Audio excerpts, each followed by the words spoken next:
choisi Jésus pour guider ma vie. Mon bien-aimé Jésus, il est à moi, je suis à lui. J'ai choisi Jésus pour guider ma vie. Mon bien-aimé Jésus, il est à moi, je suis à lui. J'ai choisi Jésus pour guider ma vie. Mon bien-aimé Jésus, il est à moi, je suis à lui. J'ai choisi Jésus pour guider ma vie. Mon bien-aimé Jésus, il est à moi, je suis à lui. En marchant dans les chemins, dans les rues, observant tous les passants, chacun suivant sa propre voie, égoïstement, tristement. Mon cœur rempli de tristesse, je me pose autant de questions. Ça veut dire...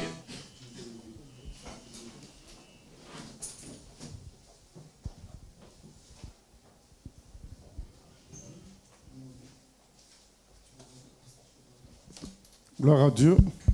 Nous continuons notre série Béréen l'explorateur, consacrée à l'étude de la parole, livre par livre, du début à la fin, sans trop aller en profondeur non plus, parce que le but, c'est d'intéresser chacun de nous à aimer à lire la Bible et à s'attendre au Seigneur pour comprendre. Comme lui-même dit dans Matthieu 4,4, l'homme ne vivra pas seulement de pain, mais de toute parole qui vient de la bouche du Seigneur. C'est très important que chacun apprenne à lire la Bible, considérant que c'est Dieu qui lui parle et qui nous parle à nous tous. C'est Dieu qui régit son Église, c'est Dieu qui dirige son peuple, c'est Dieu qui nous donne les choses à venir. C'est très important parce que beaucoup se sont fait avoir parce qu'ils ne lisent pas la parole. Comme il est écrit aux Osée 4,6, mon peuple périt parce qu'il lui manque la connaissance, mais parce qu'il a rejeté aussi la connaissance, c'est ce qui est dit dans la suite. Donc nous sommes appelés en tant que chrétiens à faire comme les chrétiens de Bérée dans Actes des Apôtres 17, à partir du verset 10. Ces gens-là, malgré le fait que Paul était impressionnant par son autorité dans la parole et son autorité dans les miracles, ils vérifiaient quand même dans les Écritures les dires de Paul. Voilà, donc, parce qu'ils considéraient que les Écritures avaient le dessus sur les humains. C'est très important que chaque chrétien comprenne cela. Les Écritures ont le dessus sur tout homme. Donc aucun homme ne peut nous dire « Tiens, moi, ce que je viens de dire, c'est au-dessus des Écritures. » Non, les Écritures sont au-dessus de tout homme. Et si nous fonctionnons comme cela, nous verrons la gloire de Dieu. Ça ne veut pas dire que nous nions les autorités, mais tout simplement, nous les suivons du moment qu'elles suivent les Écritures. Lorsqu'elles vont plus suivre les Écritures, nous serons au courant puisque nous-mêmes nous lisons aussi les Écritures et on ne va pas suivre. Donc c'est très important de revenir aux Écritures. Voilà, donc on est arrivé au 1 Samuel chapitre 4. 1 Samuel chapitre 4, donc le fait que les gens constatant le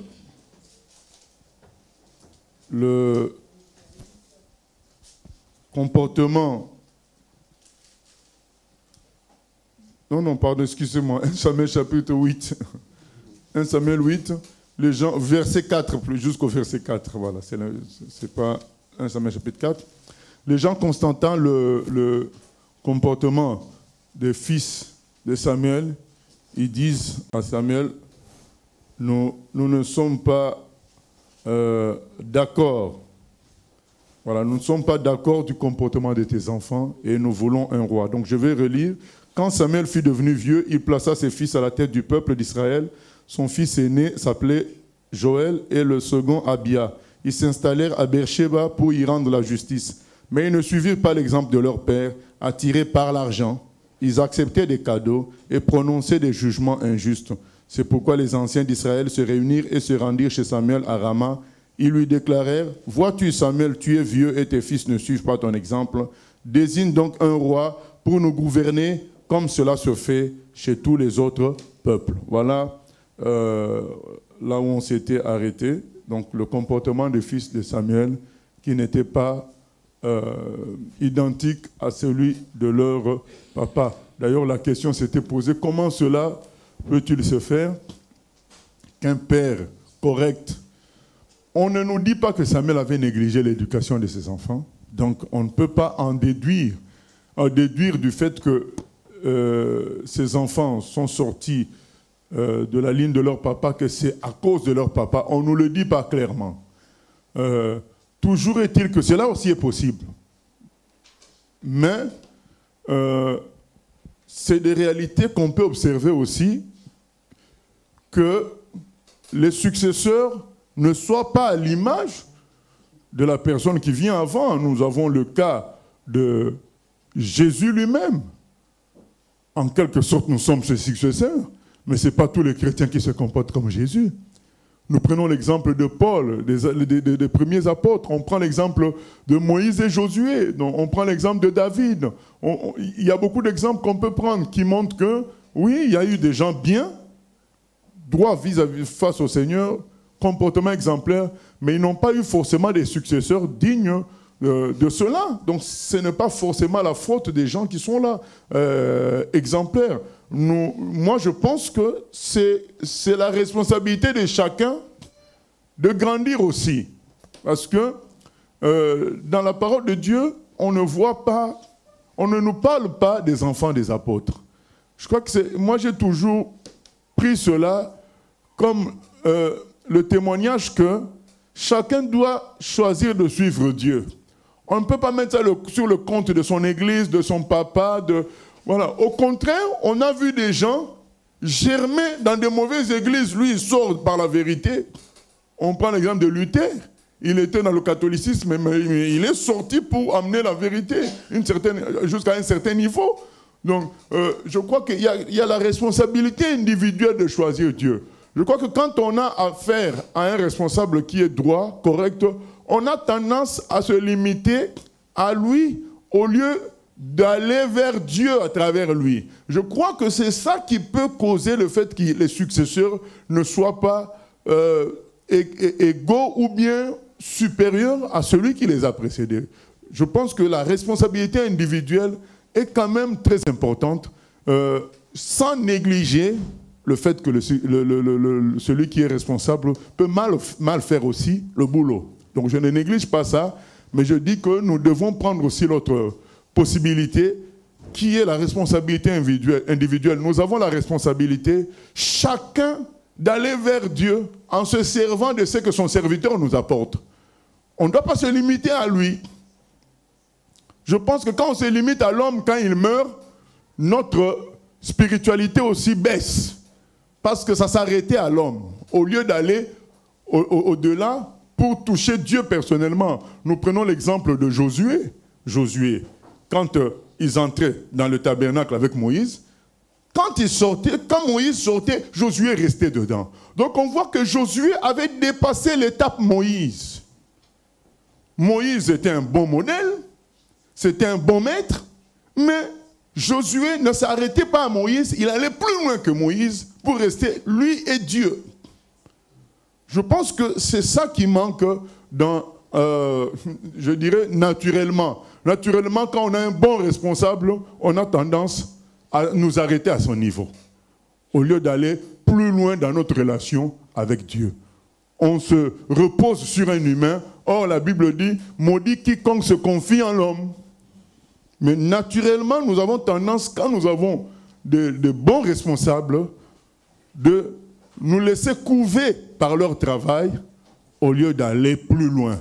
Je crois aussi que cette raison-là doit être grandement prise en compte, parce que avant de faire cette étude biblique, j'ai médité, je me suis posé ces questions-là, je me suis dit, mais pourquoi, quand on a toujours un bon responsable, les successeurs ont du mal à être à la hauteur? Je crois que parce que les gens vont se reposer sur cet homme-là, au lieu d'aller plus loin, au lieu d'utiliser l'homme pour entrer dans la relation avec Dieu. Comme Paul a dit, soyez mes imitateurs, comme je le suis de Christ. Donc, je vous amène à Christ, mais je vous facilite la tâche. C'est-à-dire qu'au lieu que vous cherchez par vous-même, vous vous servez de moi comme une sorte de porte pour aller vers Christ. Mais si tu arrives à la porte, tu t'arrêtes au seuil de la porte, mais tu n'es pas parti vers Christ, tu t'es arrêté à la porte. Non, il faut aller vers là où le serviteur veut t'amener. C'est ce qui est écrit dans Éphésiens 4, 11. Le but des pasteurs et des docteurs, c'est de faire que nous tous, nous atteignions la stature parfaite de Christ. Mais qu'est-ce qui se passe? Quand les gens ont un bon responsable, ils ont tendance à dire, bon, on est bien, et on se repose sur lui, on reste là. Non, il faut faire comme Josué, aller plus loin, traiter avec Dieu face à face. Oui, on se sert du responsable. Oui, c'est une bonne aide. D'ailleurs, c'est Dieu qui les place pour faciliter la tâche à ce que les gens viennent à lui. Mais c'est le but, c'est que les gens viennent à lui. Ce n'est pas pour se réjouir d'avoir un bon responsable. C'est pour aller vers Dieu. C'est ça le but. Et je crois que c'est ça qui est souvent négligé. Ce qui fait que quand ce responsable-là meurt, la suite, on commence à connaître une certaine descente. Parce que les gens ne sont pas allés à Dieu, ils sont restés au niveau de cet homme-là. Et donc, on voit la différence quand Moïse meurt. Qu'est-ce qui se passe? Josué continue valablement le boulot. Parce que du vivant de Moïse, Josué ne se contentait pas de Moïse. Il allait lui-même vers Dieu à travers Moïse, mais lui, il ne s'arrêtait pas à Moïse, il allait jusqu'à Dieu lui-même. Et d'ailleurs, c'était pas... Quand Dieu parle à Moïse, il dit à Moïse à l'avance qu'il a déjà oint Josué, il est déjà rempli de l'esprit, parce que Josué allait au-delà de Moïse vers Dieu. Et je crois qu'on avait fait le débat à l'époque où on était vers ces passages-là pour dire, mais tiens, Josué a remplacé valablement Moïse parce que lui-même, il voulait aller plus loin et atteindre Dieu. On en avait parlé à l'époque, alors que beaucoup de personnes ne veulent pas aller plus loin. Ils se contentent du moment et ils n'atteignent pas l'objectif du Seigneur, qui est que nous devenions l'égal de Jésus, stature parfaite de Christ. Voilà, donc on néglige ça, on s'arrête à l'organisation. Nous avons une bonne organisation, nous avons un bon responsable. Du coup, puisque l'objectif de Dieu n'est pas atteint dans nos vies, le jour où notre support, ce responsable-là n'est plus là, on ne peut plus tenir. Puisqu'on n'est pas allé jusqu'à ce que Dieu devienne notre support. On s'est arrêté à ce monsieur-là. Voilà, ce n'est pas bon. Donc que chacun de nous saisisse les enseignements qui sont donnés, saisisse l'exemplarité des responsables pour aller vers Dieu. Pas pour s'arrêter à ces hommes-là, ce ne sont que des humains. Maudit quiconque se confie en l'homme. Voilà. Donc on voit les fils de Samuel qui n'atteignent pas son niveau parce que peut-être que probablement ils n'ont pas cherché à aller plus loin, comme Josué. Ils se sont arrêtés au niveau d'avoir un bon père. C'est tout. Donc on ne doit pas se contenter d'avoir un bon père, une bonne mère. Non, il faut aller plus loin. Il faut dire, qu'est-ce que cette mère-là en tant que bonne mère veut m'apporter? Qu'est-ce que ce père-là en tant que bon père me donne quels sont ses conseils? Où est-ce qu'il veut m'amener? Mais si c'est juste se réfugier en lui, mais le jour où il meurt, c'est pourquoi la Bible dit, maudit quiconque se confie en l'homme. Parce que le jour où il meurt, tu n'as plus ton support. Désemparé, et c'est la chute progressive qui a lieu.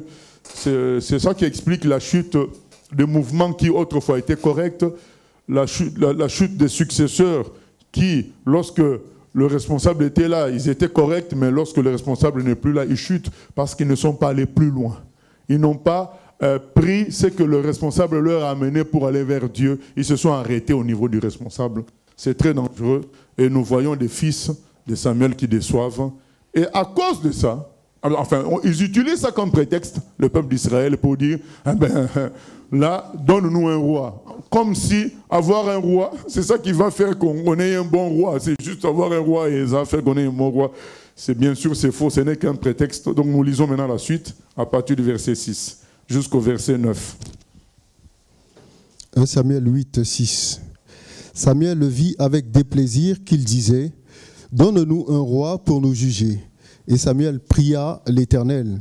L'Éternel dit à Samuel, « Écoute la voix du peuple dans tout ce qu'il te dira, car ce n'est pas toi qui le rejettes, c'est moi qui le rejette, afin que je ne règne plus sur eux. Ils agissent à ton égard comme ils ont toujours agi depuis que je les ai fait monter d'Égypte jusqu'à ce jour. Ils m'ont abandonné pour servir d'autres dieux. Écoute donc leur voix, mais donne-leur des avertissements, et fais-leur connaître le droit du roi qui régnera sur eux. Samuel rapporta toutes les paroles de l'Éternel au peuple qui lui demandait un roi. Voilà, donc on peut s'arrêter là. Dieu dit clairement à Samuel qui est indigné, qui est mécontent du choix des enfants d'Israël d'avoir un roi. Et ces gens-là le disent bien. Hein.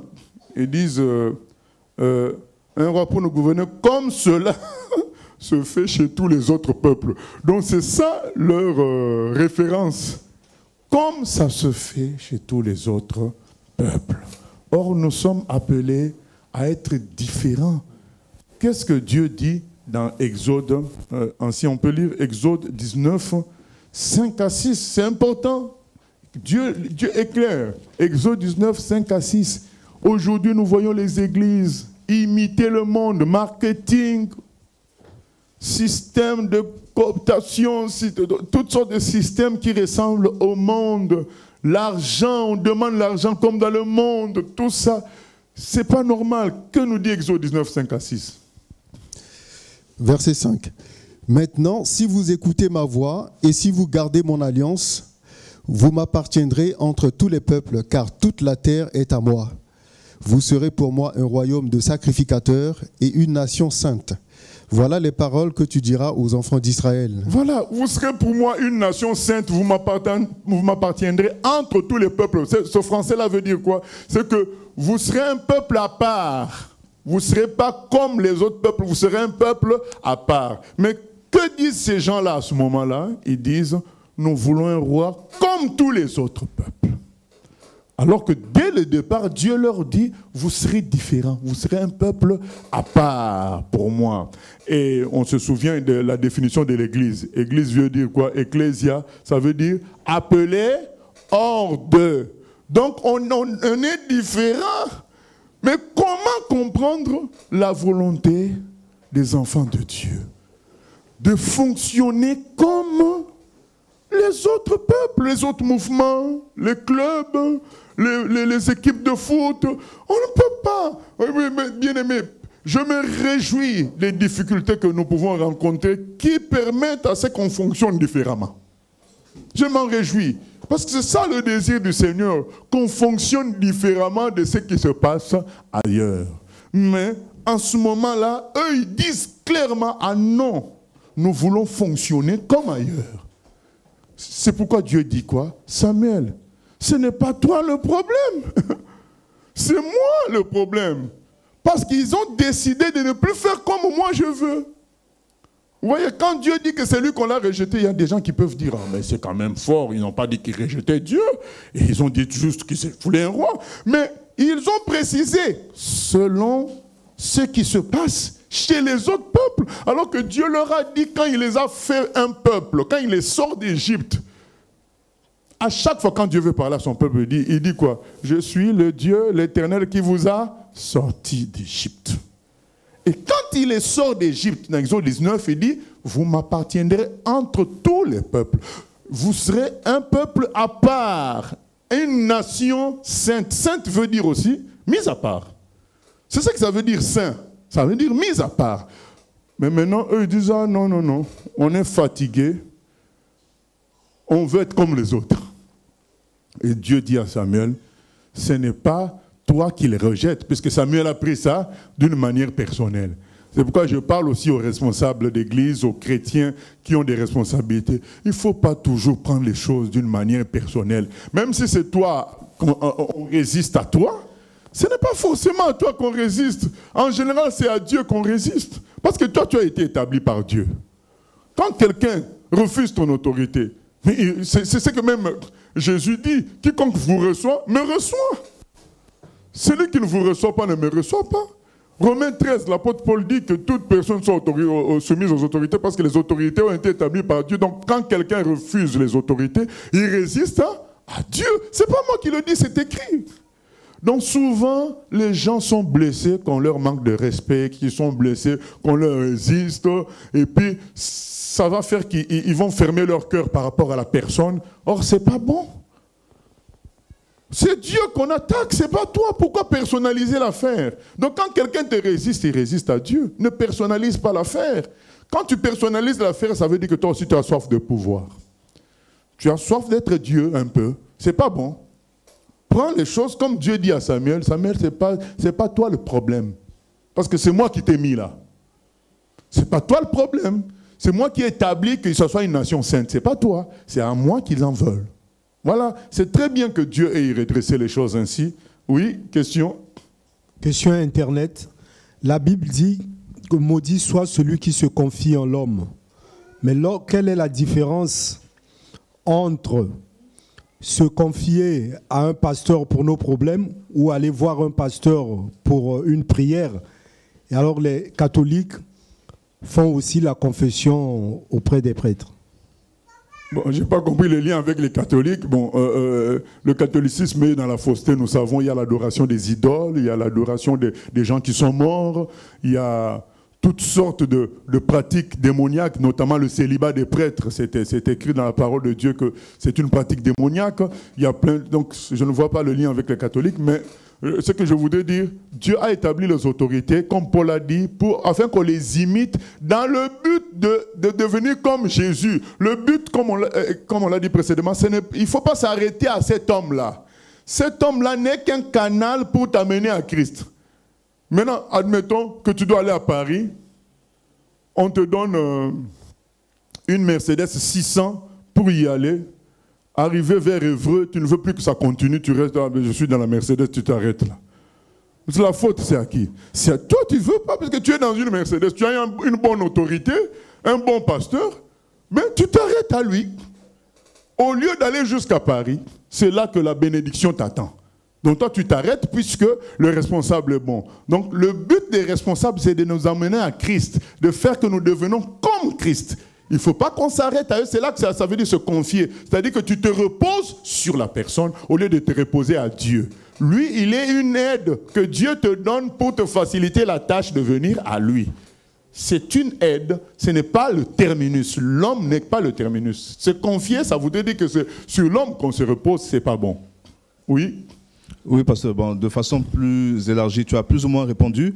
J'allais poser la question, est-ce que le fait de ne pas se soumettre aussi aux autorités d'un pays, de contester l'autorité qui est en place, est-ce que c'est aussi rejeter Dieu? Ou bien ça s'applique uniquement aux autorités spirituelles?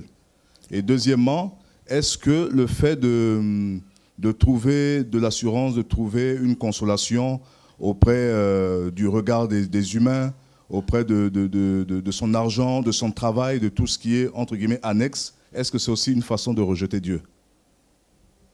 Donc, je commence par la première question.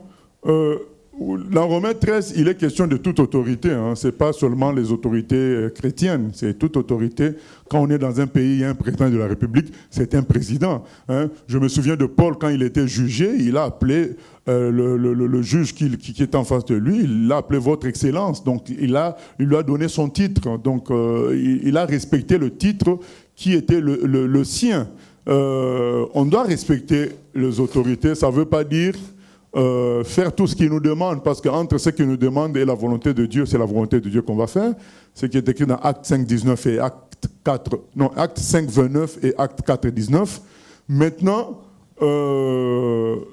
quand ils sont déjà établis et reconnus comme tels, soit on quitte le pays, mais, donc si on considère que ce n'est pas la volonté de Dieu qu'il soit là, on quitte le pays, soit quand on est dans le pays, on respecte leur autorité parce que c'est Dieu qui met les autorités. Donc nous devons, je sais que ce n'est pas toujours facile, mais c'est la Bible. C'est la Bible, même, voilà, si c'est une autorité mauvaise, du moment que c'est elle qui a le pouvoir et reconnue par les humains, d'une certaine manière, nous devons accepter cela. Voilà. Et puis, oui, quand c'est ce que on va développer, voilà. Quand Dieu dit, ce n'est pas moi, c'est pas toi, Samuel, qui rejette, c'est moi.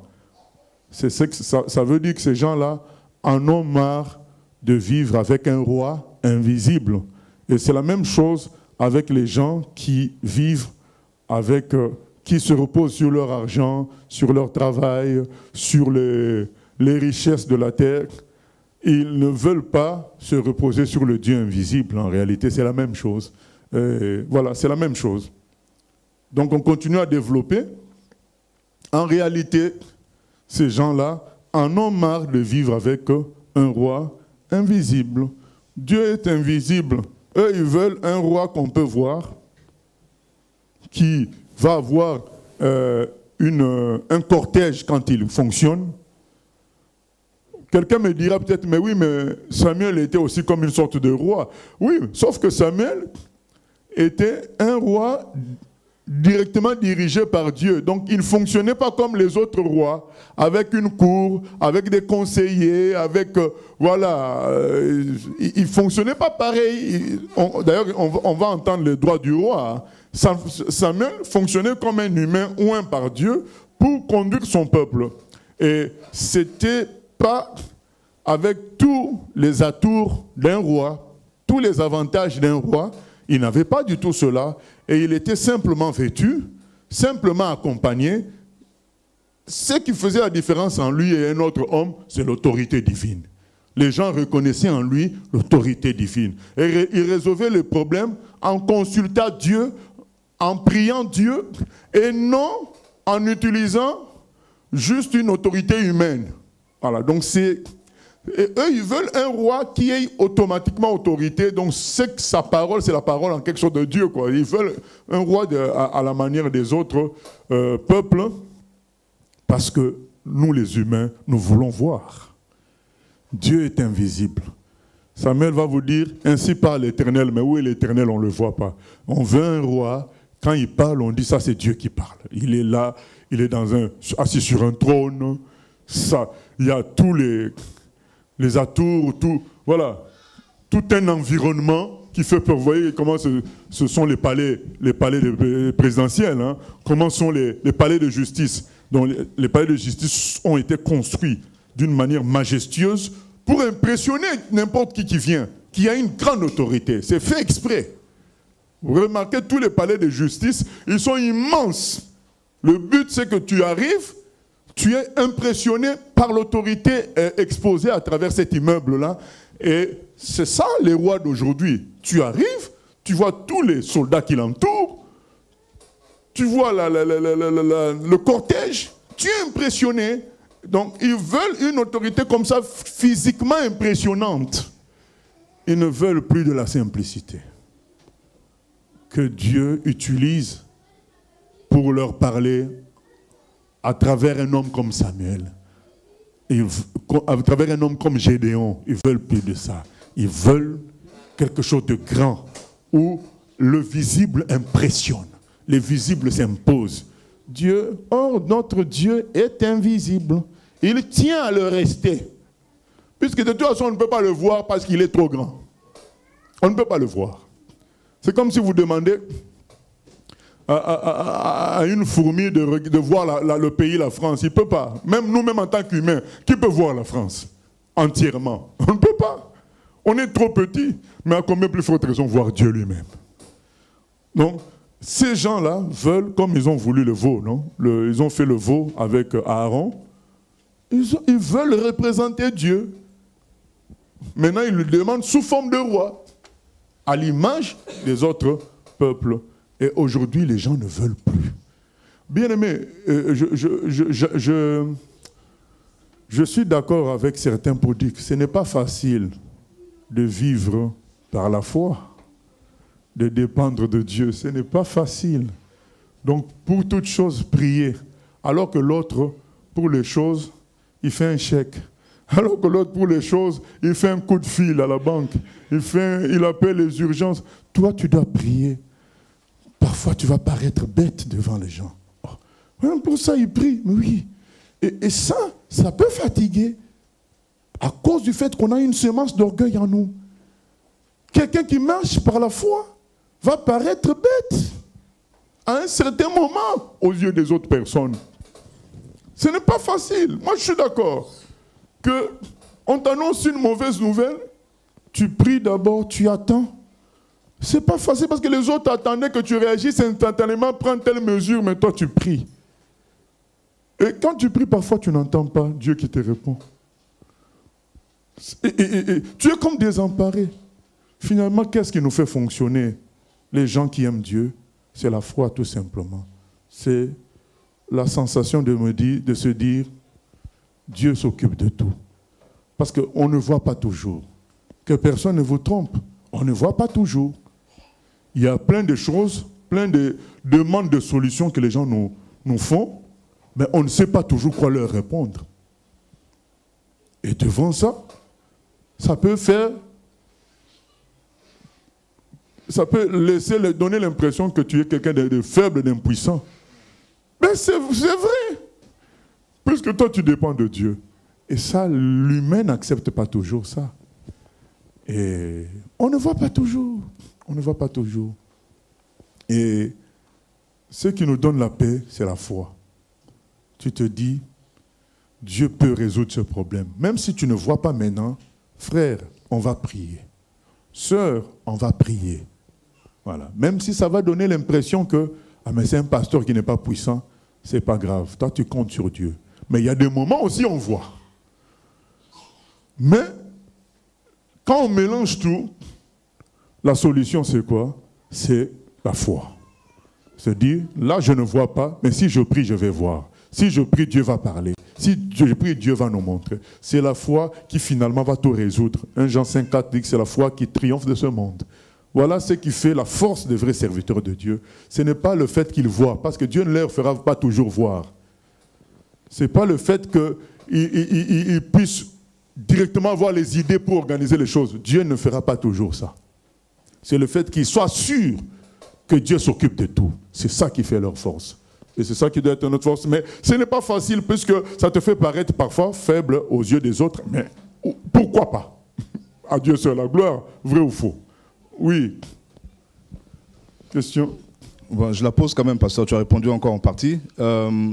Effectivement, lorsqu'on voit dans l'Ancien Testament, et notamment à cette époque-là, le Seigneur, il consultait directement Dieu. Il n'avait pas besoin d'un roi, il consultait directement le Seigneur.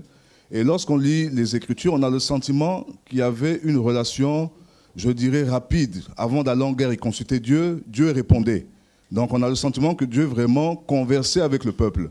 Et aujourd'hui, on a le sentiment, comme tu l'as évoqué, où on peut prier pendant des temps et c'est comme si Dieu reste silencieux.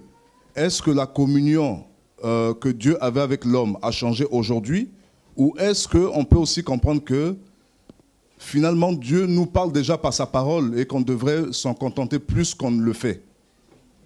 Voilà, il y a les deux. Dieu nous parle déjà par sa parole, on devait s'en contenter, mais il y a le fait aussi que Dieu veut qu'on vive par la foi. Le juste vivra par la foi. Quand Dieu avait dit à Abraham de quitter son pays, il ne lui avait pas montré où il allait. Donc, oui, il y a des moments où c'est rapide, et ce n'est pas toujours ça. Dieu n'avait pas dit à Joseph qu'il connaîtra 20 ans de prison. Il lui avait tout simplement montré qu'il sera le prince de ses frères. Donc Dieu ne nous montre pas toujours. Il y a même un épisode où Élisée reconnaît que Dieu ne lui avait pas montré la chose.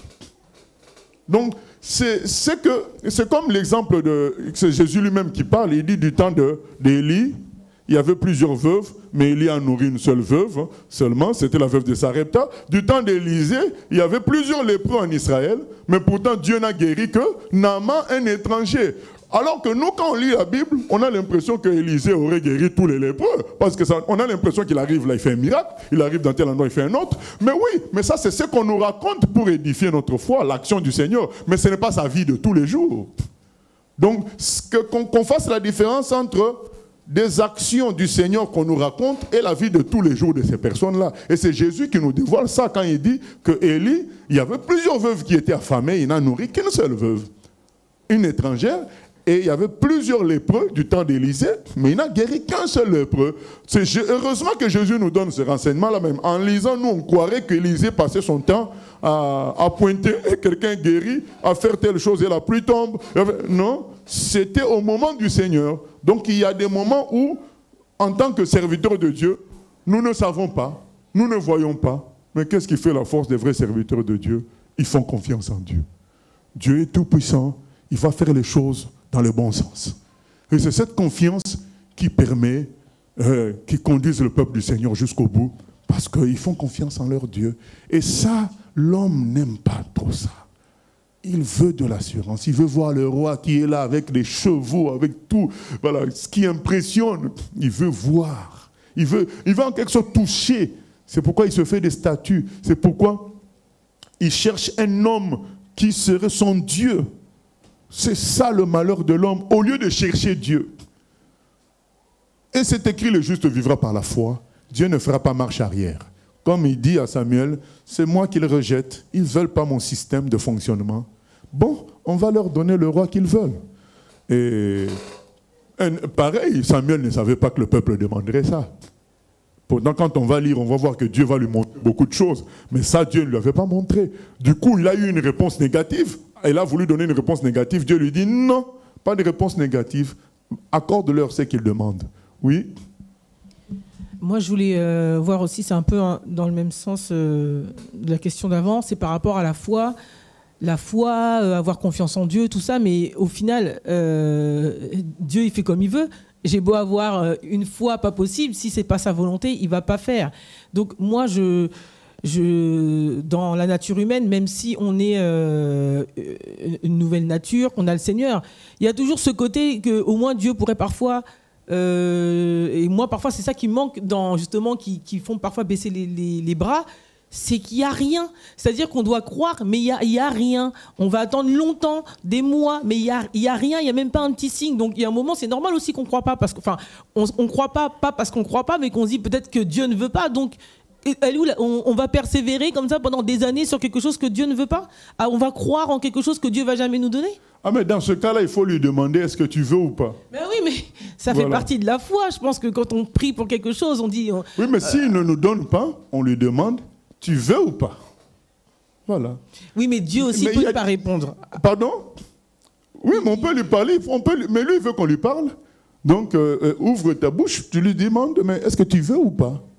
Donc, on attend la réponse. Mais on n'est pas le premier, puisqu'il y a des gens qui lui ont demandé ça. Un lépreux a dit à Jésus, si tu veux, tu peux me rendre pur.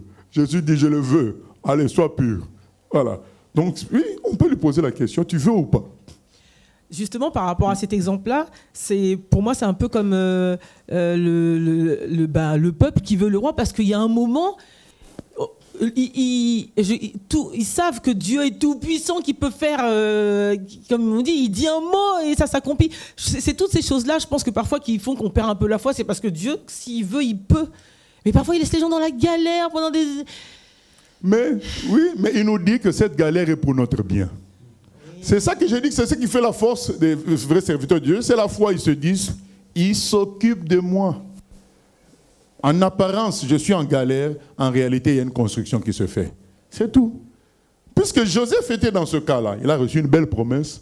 Des années, comme tu dis, on attend longtemps. Il a attendu longtemps, mais c'est arrivé. Et moi, aujourd'hui, je me dis, mais pourquoi je n'attendrai pas longtemps? Il y a des gens, les Steve Jobs, il a bossé toute sa vie pour avoir Apple, iPhone, tout ça.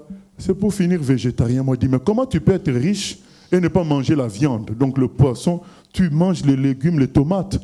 Toi, un milliardaire. Donc on se dit, mais si lui, il a attendu longtemps pour finir végétarien, moi, je peux attendre longtemps pour voir la gloire de Dieu.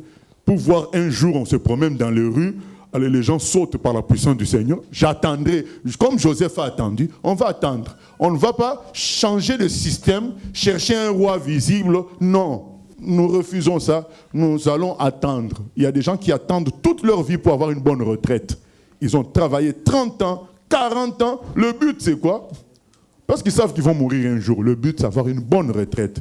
Donc, moi aussi, je suis prêt à travailler 30 ans, 40 ans pour voir la gloire. Qui va faire que les vêtements, tu as oublié ton chapeau quelque part, on met ça sur un handicapé, il marche. Voilà. Donc nous sommes prêts à investir autant de temps pour voir la gloire de Dieu. Mais nous ne devons pas capituler parce que ces gens-là capitulent. Ils en ont marre de s'attendre au Seigneur qui leur donne un juge à chaque fois. Différent. Ils veulent un système contrôlé où quand le roi va mourir, c'est son fils qui va succéder. Ils en ont marre de s'attendre au vide. Mais oui, nous, on ne veut pas. Dieu nous a prévenus, nous sommes mis à part. Nous sommes le peuple de l'Éternel. Nous devons marcher différemment des gens du monde qui ont un système contrôlé humainement parlant. Nous, on a un système contrôlé divinement parlant qui nous échappe. À nous de choisir la toute-puissance qui nous échappe ou la puissance limitée que nous allons contrôler. Moi, je préfère la toute-puissance qui m'échappe. Dans tous les cas, je me dis, mais pourquoi je contrôlerai les choses? Je ne suis même pas capable de... Là, je suis à Grand Couronne, je ne suis même pas capable de voir en Espagne. Je préfère me confier que celui qui peut voir en Espagne, voir en Grèce, en même temps que voir... Vous imaginez que Dieu nous entend pendant que je crois qu'on est en train de faire cette étude biblique. Il y a des chrétiens qui prient quelque part en Somalie. Il y a des chrétiens qui prient en Afrique du Sud. Ils nous écoutent, nous tous. Il y a même quelqu'un qui peut lui dire quelque chose dans la tête, lui l'écoute. Mais si on a affaire à un Dieu comme ça, pourquoi me confier en moi-même? Je préfère me confier en lui. C'est vrai, ça ne plaît pas à ma chair que ça m'échappe. Mais c'est là où la foi vient réparer tout ça. La foi te donne la paix, que Dieu t'aime et il s'occupe de tout. Voilà ce que ces gens-là n'ont pas supporté. Et ils ont voulu un système contrôlé par l'homme. Oui? Oui, question Internet, c'est la même personne que tout à l'heure. Il dit, le lien avec les catholiques est que se confier au... le lien, c'est que le chrétien se confie au pasteur, les catholiques aussi se confient aux prêtres, parce que quand quelqu'un a un problème, directement, je vais voir le pasteur. N'est-ce pas là aussi l'idolâtrie? Oui, mais c'est ce qu'on a dit tout à l'heure. On a dit que les pasteurs sont là pour nous aider à aller vers Dieu. Maintenant, problème arrive, on prie Dieu et le Seigneur peut nous convaincre d'aller exposer ce problème-là au pasteur. Parce qu'il a établi aussi pour ça. Ce n'est pas mauvais, c'est juste que ça ne doit pas être un fonctionnement automatique. C'est juste ça. Mais qu'on aille voir un pasteur, au contraire, ils ont été établis pour ça, pour aider. Une des pensées les plus fortes du Seigneur, ça a été de dire à Pierre, si tu m'aimes, occupe-toi de mes brebis. Donc, que personne... Vous savez, quand les gens négligent les pasteurs, ils sont aussi peut-être sous l'emprise des démons, parce qu'ils sont utiles pour le peuple du Seigneur. Jésus là, a presque pleuré en le disant dans Matthieu 9, 36 à 37. La moisson est grande, mais il y a peu d'ouvriers. Il est écrit qu'il regardait son peuple, c'était comme des brebis sans berger. Et il en était attristé. Ah oui, le peuple du Seigneur a besoin de bergers. Et vous allez voir, les gens qui négligent d'avoir un berger, ils finissent par avoir une vie de rond-point. Ils fonctionnent, mais ils tournent en rond. Il n'y a pas une production soutenue, continue, progressante. Vous savez, ils s'élargissent, mais ils ne montent pas. C'est dangereux. Le Seigneur a établi ces gens-là pour faciliter la tâche aux chrétiens. Mais l'idolâtrie est démoniaque. Nous devons prier le Seigneur. Le but justement de ces gens-là, c'est de nous faire un lien avec le Seigneur. Maintenant, dans le fonctionnement du Seigneur, il peut nous convaincre, il peut nous pousser à aller voir un homme qu'il a établi pour nous aider. Donc soyons attentifs à tout cela, au lieu de se dire, comme on entend à gauche, à droite, j'ai le Saint-Esprit, ça me suffit. Ce n'est pas biblique un tel langage. Parce que la Bible dit, soumettez-vous les uns aux autres. La Bible dit, priez les uns pour les autres. On voit bien que Dieu nous appelle à une relation avec les autres humains. Il n'y a pas un truc personnel. Ça, c'est de l'égoïsme, c'est de l'orgueil. Voilà, donc, Samuel va leur parler à partir du verset 10. Ah, il y a encore une question, oui. Oui, pasteur, la question de l'idolâtrie revient souvent en ce qui concerne les pasteurs. Alors, la question c'est, lorsqu'il y a idolâtrie, la faute est à qui? À celui qui est idolâtre, ou c'est la façon dont le pasteur fait les choses, la forme dont il sert le Seigneur, attire les gens finalement à devenir idolâtres? Et la deuxième question, lorsque un serviteur constate que les gens idolâtrent, qu'est-ce qu'il doit faire finalement? Voilà, donc, d'où vient l'idolâtrie? Ça peut venir de la façon de faire du serviteur de Dieu. En général, c'est des faux, parce que les vrais vont toujours élever le nom du Seigneur. Maintenant, deuxièmement, on peut être correct, mais provoquer l'idolâtrie, parce que les hommes, c'est eux qui veulent d'un roi, qui veulent d'un humain qu'ils veulent voir. Ils veulent un humain qu'ils considèrent comme Dieu. Donc ça fait partie de tendance naturelle de l'homme de chercher à idolâtrer quelque chose qu'il voit. Donc on l'a vu quand Dieu a élevé le serpent de Moïse, finalement ils ont transformé ce serpent-là en instrument d'adoration, et ainsi de suite, on l'a vu dans plusieurs cas. Et c'est la tendance, c'est comme les autres péchés, le péché d'idolâtrie est un péché, donc l'homme a tendance à aller vers cela. Maintenant, quand un serviteur de Dieu constate cela, eh ben, c'est à lui de montrer aux autres qu'il n'est qu'un humain simple. Je ne dis pas qu'on imite forcément ce que faisaient les apôtres. Eux, ils déchiraient le vêtement pour montrer peut-être leur côte. Donc, ils déchiraient le vêtement pour montrer aux gens, mais je ne suis qu'un homme, regardez-moi. Mais bon, aujourd'hui, si tu déchires les vêtements, on risque de...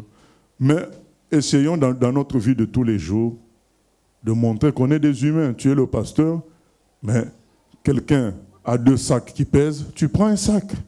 Voilà, tu te comportes comme quelqu'un du peuple, dans ta façon d'être servi, dans ta façon de servir les autres. Voilà, c'est aux gens qui ont une certaine autorité à se comporter comme Jésus a lavé les pieds de ses disciples pour dire, voilà ce que vous devez faire, parce que je vais vous donner une grande autorité. Si vous ne faites pas ça, ça risque de vous amener de problèmes. Donc, comportons-nous comme des gens du peuple. Je me souviens de Paul qui à un moment travaillait et il aidait les autres par le fruit de son travail. Voilà, donc il a passé la plus grande partie de son temps à ne pas travailler, mais il y a des moments où, pour montrer qu'il était un humain, il travaillait aussi comme tout le monde. Voilà, donc c'est à nous de nous faire petits dans certains domaines. Ça ne veut pas dire qu'on refuse d'être servi. Non, ça veut dire tout simplement que nous montrions l'exemple de serviteur. Voilà, c'est cela. Donc, verset 10. Verset 10. Samuel rapporta toutes les paroles de l'Éternel au peuple qui lui demandait un roi. Il dit, « Voici quel sera le droit du roi qui régnera sur vous. Il prendra vos fils et il les mettra sur ses chars et parmi ses cavaliers, afin qu'ils courent devant son char. Il s'en fera des chefs de 1000 et des chefs de 50, et il les emploiera à labourer ses terres, à récolter ses moissons, à fabriquer ses armes de guerre et l'attirail de ses chars. Il prendra vos filles pour en faire des parfumeuses, des cuisinières et des boulangères. Il prendra la meilleure partie de vos champs, de vos vignes et de vos oliviers, et la donnera à ses serviteurs. Il prendra la dîme du produit de vos semences et de vos vignes, et la donnera à ses serviteurs. Il prendra vos serviteurs et vos servantes, vos meilleurs bœufs et vos ânes, et s'en servira pour ses travaux. Il prendra la dîme de vos troupeaux, et vous-même serez ses esclaves. Et alors vous crierez contre votre roi que vous serez choisi, mais l'Éternel ne vous exaucera point. Le peuple refusa d'écouter la voix de Samuel. Non, dirent-ils, mais il y aura un roi sur nous. Et nous aussi, nous serons comme toutes les nations. Notre roi nous jugera, il marchera à notre tête et conduira nos guerres. Samuel, après avoir entendu toutes les paroles du peuple, les redit aux oreilles de l'Éternel. Et l'Éternel dit à Samuel, « Écoute leur voix et établis un roi sur eux. » Et Samuel dit aux hommes d'Israël, « Allez-vous-en, chacun dans sa ville. » Il y avait un homme de Benjamin nommé Kis. Voilà, on peut s'arrêter là. Donc, finalement, le Seigneur, à travers Samuel, parle au peuple. Il dit, voici les droits de ce roi-là.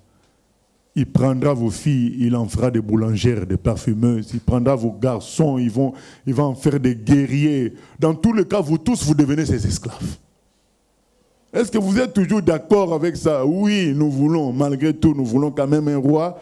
Comme ça, on va ressembler à tous les autres peuples. Vous voyez, vous, un peuple à qui Dieu a dit, vous ne devez pas ressembler aux autres peuples. Qu'est-ce qu'on ne voit pas aujourd'hui? Dernièrement, il y a un pasteur qui réclamait un 4e jet privé. Donc il en avait déjà 3. Il voulait un jet maintenant privé, plus rapide. Et vous savez, il n'osait même pas dire aux membres de son église, mais ce n'est pas normal. Donc c'est eux-mêmes qui peuvent te taper à cause de ça, pour dire non. C'est le peuple lui-même qui veut un roi. Le peuple veut un roi. N'osez même pas dire, mais votre pasteur, ça exagère. Aïe, aïe, aïe. Ils vont dire, non, c'est l'homme de Dieu. C'est ce que Samuel leur dit. Attention, votre roi, il aura tel droit, tel droit, tel droit, tel droit. Ah oui, on veut quand même, on veut avoir un roi. Aujourd'hui, en Afrique, on reconnaît un pasteur par le nombre de 4. Une grande maison. Et ça fait la fierté des gens de l'église.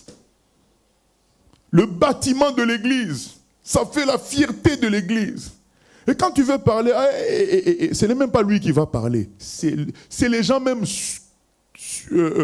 que l'on domine, que ces pasteurs-là appauvrissent. C'est eux-mêmes qui vont le défendre. Ils vont dire non, nous avons un grand pasteur. Il est béni. Voilà. C'est eux-mêmes, alors qu'on leur expose le fait qu'ils vont être exploités, ils disent, nous voulons quand même ce genre d'exploitation-là. Nous voulons quand même un roi. Mais ils vont vous exploiter, oui, nous voulons quand même. Comme ça, on va ressembler aux autres. Et la plupart de ces gens-là, vous savez quelle excuse ils disent? Les ministres du gouvernement, n'ont-ils pas de garde du corps? N'ont-ils pas de jet privé? N'ont-ils pas ceci? Pourquoi le pasteur n'en aurait pas? Lui aussi, c'est un ministre de Dieu. Voilà les arguments. Tout ça pourquoi? Parce qu'on veut ressembler aux autres. Je n'ai pas dit que pasteur égale pauvreté. Je dis tout simplement, il n'a pas une richesse qui ressemble aux autres. Sa richesse vient du Seigneur. Les autres volent, les autres profitent du système. Le vrai homme de Dieu s'attend au Seigneur. Si c'est le Seigneur qui lui donne l'avion, gloire à Dieu pour ses missions. Si lui commence à faire une collecte de fonds pour acheter un avion et mettre la pression sur les gens, ça, ce n'est plus de Dieu. Si ça devient sa fierté d'avoir le jet privé le plus rapide, ce n'est plus de Dieu. Vous imaginez, Creflo Dollar, à un moment donné, ils avaient l'église, je crois, à Los Angeles, et l'église aussi en New York. Et l'église de New York, il y avait environ 3000 personnes ou 5000, entre 3000 et 5000.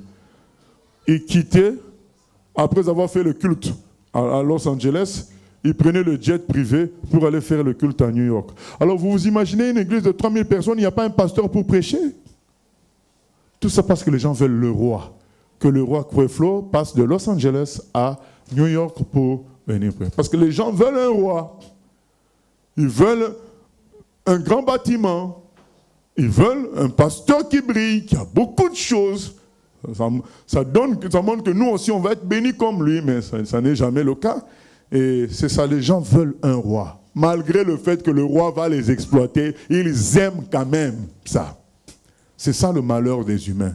Ils sont prêts à souffrir de leur idolâtrie, mais ils ne s'en rendent pas compte tellement ils sont pris. Eux-mêmes par l'orgueil d'avoir un grand pasteur, ils sont pris par cet orgueil-là, ils ne voient plus l'exploitation qu'ils vont subir. C'est le cas là. On leur dit, mais il va vous exploiter, oui, on veut quand même ça. Comme ça, on va ressembler au roi du monde. Et c'est ce qui se passe. Ces gens-là ressemblent au PDG du monde. Ils ressemblent aux stars de football du monde. On avait regardé un documentaire sur Benny Hinn. Le journaliste qui faisait le documentaire, il disait, mais on n'est pas contre qu'un pasteur en voyageant soit dans un bon hôtel, qu'il soit au repos, qu'il soit bien. Mais il y a plein d'hôtels qui coûtent cher. Mais pourquoi Benny Hinn va vouloir toujours passer par l'hôtel où Michael Jackson est déjà passé? Pourquoi? Les journalistes disaient, mais on ne comprend pas. Il y a des hôtels qui coûtent cher abondamment. Pourquoi aller toujours prendre l'hôtel où tu vas payer $5000 la nuit, comme les Michael Jackson ont fait? Alors que déjà un hôtel, quand tu payes $1000 la nuit, c'est déjà très bien. Donc on voit que l'idée, c'est de faire comme les rois du monde. Et c'est ça l'idée de ce peuple-là qui veut un roi comme dans le monde. On n'est pas obligé. On n'est pas obligé. Aujourd'hui, bien aimé, si Dieu nous donne, comme je parlais à des frères avant-hier, je disais, mais si Dieu ne nous a pas donné tout ce matériel-là, c'est que ce n'est pas sa volonté. Il nous veut dans un fonctionnement où c'est lui qui est tout pour nous. Voilà, on accepte. Le jour où il donnera, on sera beaucoup plus humble. On s'attachera à lui toujours, pas à ces choses-là. C'est important. Chapitre 9. Il y avait un homme de Benjamin nommé Kis, fils d'Abiel, fils de Téror, fils de Bécorat, fils d'Apiac, fils d'un Benjamite. C'était un homme fort et vaillant. Il avait un fils du nom de Saül, jeune et beau, plus beau qu'aucun des enfants d'Israël, et les dépassait tous de la tête.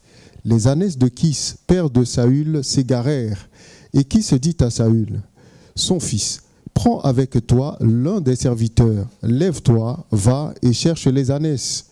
Il passa par la montagne d'Éphraïm et traversa le pays de Chalishak. Sans les trouver, ils passèrent par le pays de Chalim, et elles n'y étaient pas.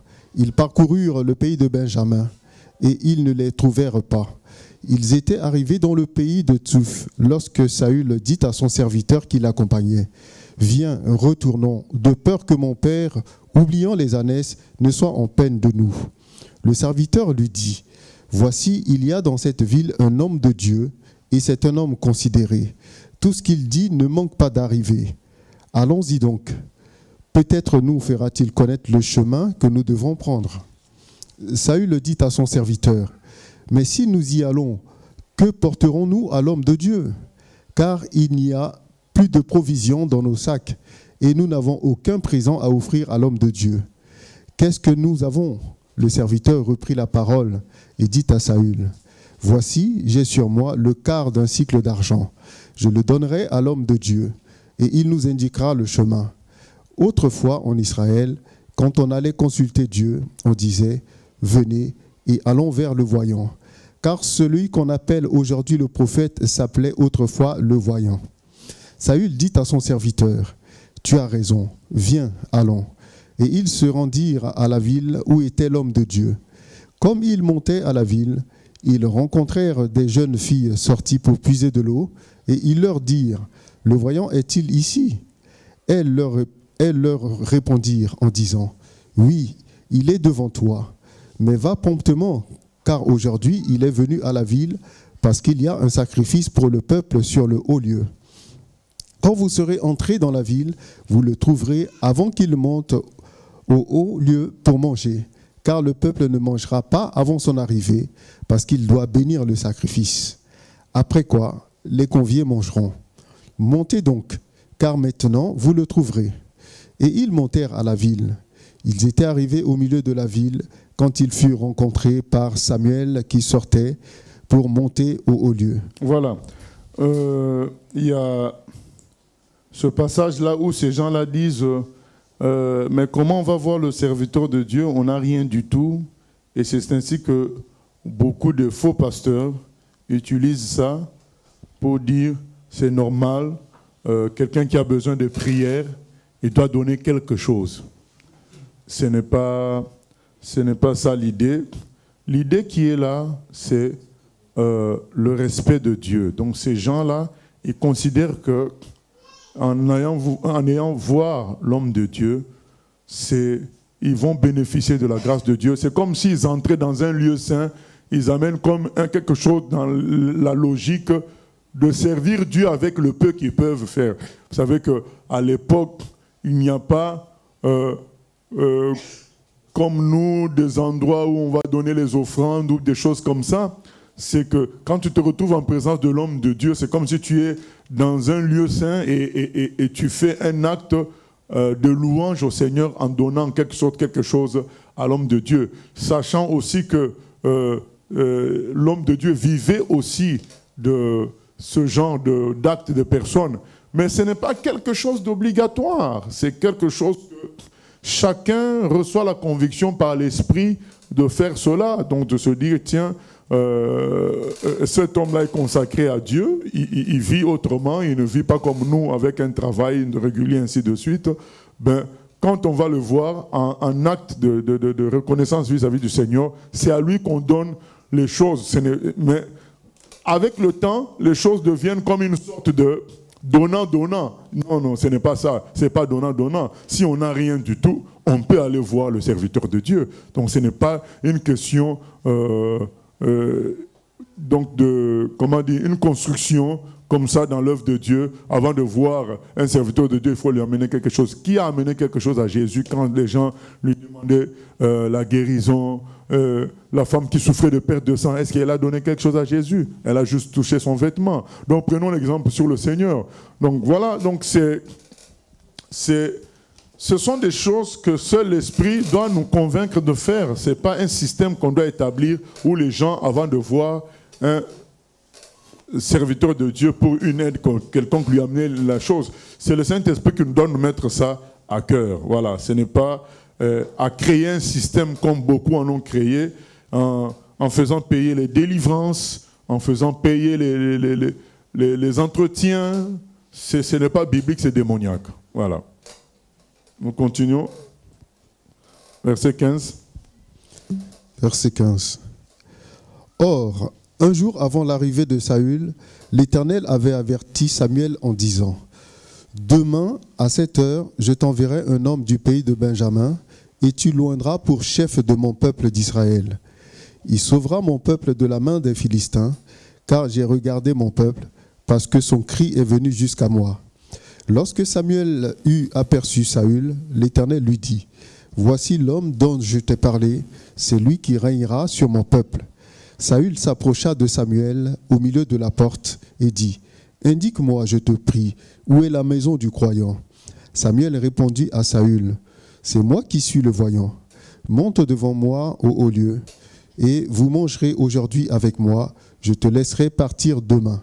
Et je te dirai tout ce qui se passe dans ton cœur. Ne t'inquiète pas des ânesses que tu as perdues il y a 3 jours, car elles sont retrouvées. Et pour qui est réservé tout ce qui est de précieux en Israël, n'est-ce pas pour toi et pour toute la maison de ton père ? Saül répondit : ne suis-je pas benjamite, de l'une des plus petites tribus d'Israël ? Et ma famille n'est-elle pas la moindre de toutes les familles de la tribu de Benjamin ? Pourquoi donc me parles-tu de la sorte ? Samuel prit Saül et son serviteur, les fit entrer dans la salle et leur donna une place à la tête des conviés, qui étaient environ 30 hommes. Samuel dit au cuisinier : serre la portion que je t'ai donnée en te disant : mets-la à part. Le cuisinier donna l'épaule et ce qui l'entoure, et il la servit à Saül. Et Samuel dit : voici ce qui a été réservé, mets-le devant toi et mange, car on l'a gardé pour toi lorsque j'ai convié le peuple. Ainsi Saül mangea avec Samuel ce jour-là.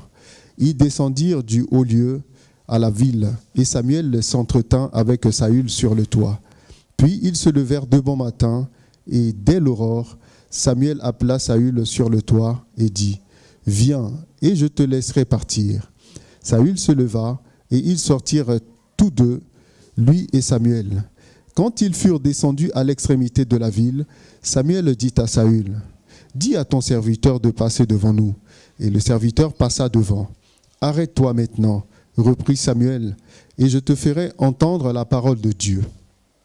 Samuel prit une fiole d'huile qu'il répandit sur la tête de Saül. Il le baisa et dit : l'Éternel ne t'a-t-il pas oint pour que tu sois le chef de son héritage ? Aujourd'hui, après m'avoir quitté, tu trouveras 2 hommes près du sépulcre de Rachel, sur la frontière de Benjamin, de Tsesac. Ils te diront : les ânesses que tu es allé chercher sont retrouvées. Et voici, ton père ne pense plus aux ânesses, mais il est en peine de vous. Et dit : que dois-je faire au sujet de mon fils ? De là, tu iras plus loin et tu arriveras aux chênes de Tabor, où tu seras rencontré par 3 hommes montant vers Dieu à Béthel, et portant l'un 3 chevreaux, l'autre 3 gâteaux de pain, et l'autre une outre de vin. Ils te demanderont comment tu te portes, et ils te donneront 2 pains que tu recevras de leurs mains. Après cela, tu arriveras à Gibéa Elohim, où se trouve un garnison de Philistins. En entrant dans la ville, tu rencontreras une troupe de prophètes descendant du haut lieu, précédés du luth, du tambourin, de la flûte et de la harpe, et prophétisant eux-mêmes. L'Esprit de l'Éternel te saisira, tu prophétiseras avec eux, et tu seras changé en un autre homme. Lorsque ces signes auront eu pour toi leur accomplissement, fais ce que tu trouveras à faire, car Dieu est avec toi. Puis tu descendras avec moi à Gilgal, et voici, je descendrai vers toi pour offrir des holocaustes et des sacrifices d'action de grâce. Tu attendras 7 jours jusqu'à ce que j'arrive auprès de toi et que je te dise ce que tu dois faire. Dès que Saül eut tourné le dos pour se séparer de Samuel, Dieu lui donna un autre cœur, et tous ces signes s'accomplirent le même jour. Lorsqu'ils arrivèrent à Gibéa, voici, une troupe de prophètes vint à sa rencontre. L'Esprit de Dieu le saisit, et il prophétisa au milieu d'eux. Tous ceux qui l'avaient connu auparavant virent qu'il prophétisait avec les prophètes, et que l'on se disait l'un à l'autre dans le peuple, qu'est-il arrivé au fils de Kis? Saül est-il aussi parmi les prophètes? Quelqu'un de Gibéa répondit, et qui est leur père? De là le proverbe, Saül est-il aussi parmi les prophètes? Lorsqu'il eut fini de prophétiser, il se rendit au haut lieu. L'oncle de Saül dit à Saül et à son serviteur, où êtes-vous allés? Saül leur répondit, cherchez les ânesses, même nous ne les avons pas aperçus, et nous sommes allés vers Samuel. L'oncle de Saül reprit, raconte-moi donc ce que vous a dit Samuel. Et Saül répondit à son oncle, il nous a assuré que les ânesses étaient retrouvées. Et il ne lui dit rien de la royauté dont avait parlé Samuel. Voilà. Donc, finalement, on va voir la progression. Il nous est dit au chapitre 9, à cette époque-là, dans le pays de Benjamin, vivait un benjaminite de condition aisée. Il s'appelait Kis et était fils d'Abiel, lui-même fils de Séror, petit-fils de Bekorat et arrière-petit-fils d'Abia. Kis avait un fils nommé Saül, un beau jeune homme. Personne en Israël n'avait plus belle allure que lui. Il dépassait tout le monde d'une tête. Donc on voit le premier choix de Dieu, c'est un choix qui est censé passer, quoi. Donc quelqu'un qui dépasse tout le monde d'une tête. Vous savez, c'est beaucoup la différence, que quelqu'un te dépasse d'une tête.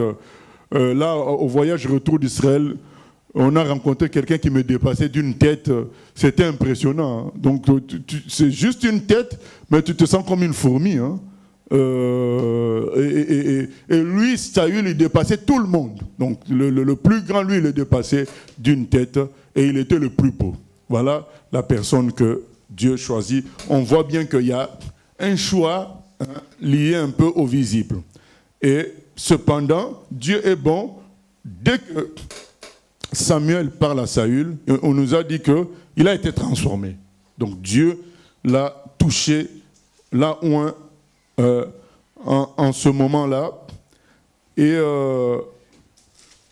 finalement, il amène manger avec lui.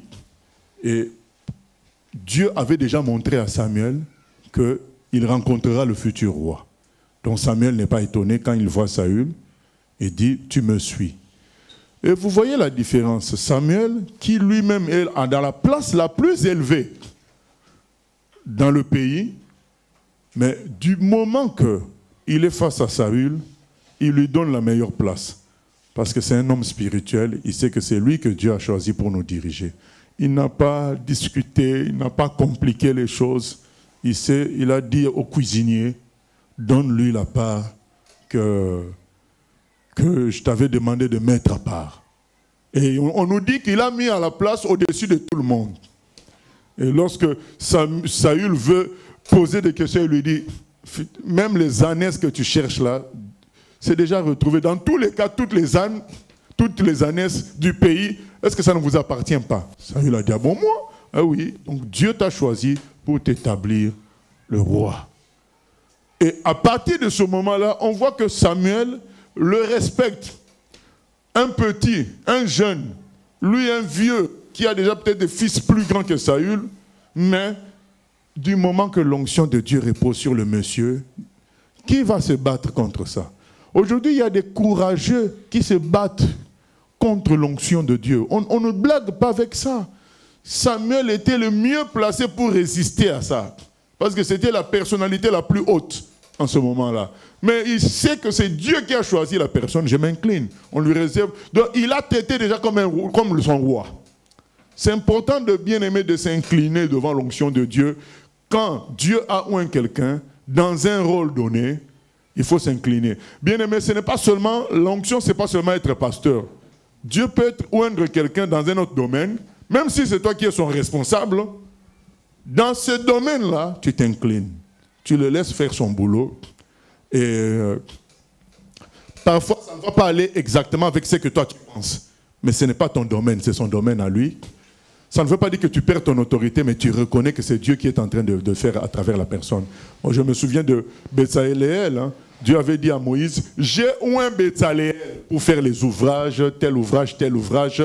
Donc, Moïse, quand il voyait Betsaléel et les autres faire les ouvrages que Dieu lui avait donné à faire, il respectait leur travail. Il n'allait pas dire, mais Dieu l'a prévenu que c'est moi qui les ai oints. Donc nous devons être aussi attentifs, même quand on est en poste de responsabilité. Attention, il y a dans un poste de responsabilité, il y a plusieurs rôles. Toi, tu es le responsable, mais un tel a reçu la responsabilité de balayer. Tu ne peux pas, il vient avec des idées, tu balayes, c'est parce que c'est toi le chef. Non, tu dois être attentif, parce que la personne dans son rôle, Dieu l'a aussi. Donc on doit savoir respecter ça. Et Samuel, même s'il était plus élevé que tout le monde, en quelque sorte, il a respecté que là, si je suis en face du roi, c'est lui qui doit être à la meilleure place. C'est lui qui doit avoir le grand morceau. Il a respecté cela. Apprenons à respecter l'onction de Dieu, la mission divine que Dieu confie aux uns et aux autres. Apprenons à respecter ça. Si nous voulons nous-mêmes rester avec Dieu dans notre onction, respectons celle des autres. Oui. Oui, pasteur. Oui, pasteur, je voulais juste revenir sur ce que tu disais. Par exemple, quand le Seigneur il établit quelqu'un, il passe toujours par son serviteur.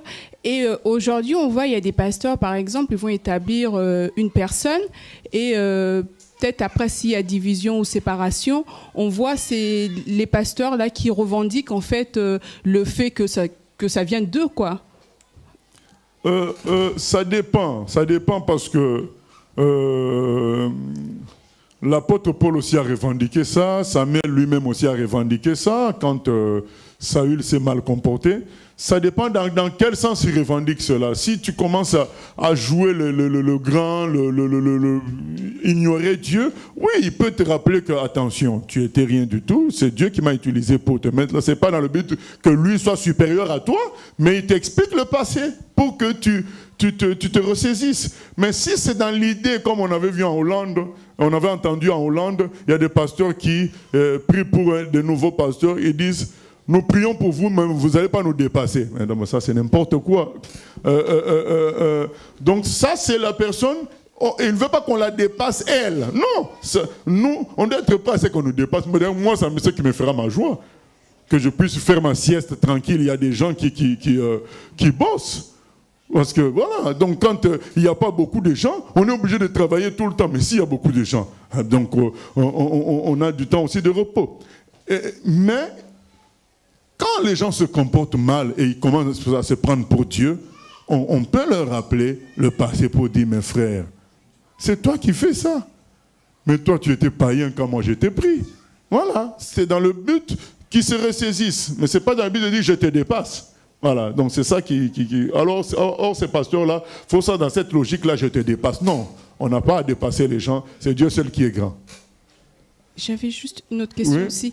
Enfin, je vais revenir un petit peu en arrière. Tout à l'heure, quand tu parlais que le Seigneur, il établit les autorités, et il y avait une question qui avait été posée, on doit respecter ces autorités-là. Et aujourd'hui, on voit aussi l'excès, par exemple, je reprends l'exemple des ministres dans les pays africains où ils sont carrément appelés Mon Excellence. Enfin, qu'est-ce que tu penses de tout ça? Ils sont appelés général. Il y a beaucoup de titres, archibishop, général. Voilà quoi. Et il y a d'autres encore, commandants ou je ne sais pas quoi. C'est pas biblique, c'est des escrocs, tous ces gens-là. Vous savez, quand on est vraiment de Dieu, quoi, on est bien. On n'a pas besoin d'un titre. Jean-Baptiste n'avait pas besoin d'un titre. Tu es bien déjà. Tu es bien. Vous savez, c'est ce qui est rigolo. Vous voyez des gens comme les Steve Jobs. Milliardaires, païens, hein, mais il a toujours son t-shirt noir usé là, et puis un pantalon, je ne sais pas comment.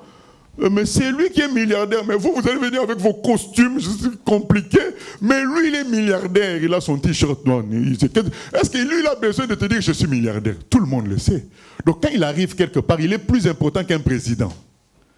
Donc tous ces pasteurs-là qui veulent le titre, archibishop, général, c'est qu'ils n'ont rien. Quand quelqu'un a vraiment l'onction de Dieu, il est bien. Il n'a pas besoin qu'on le lui dise. Il le sait. Voilà. Il le sait et il est bien. Dieu lui suffit. Voilà quoi.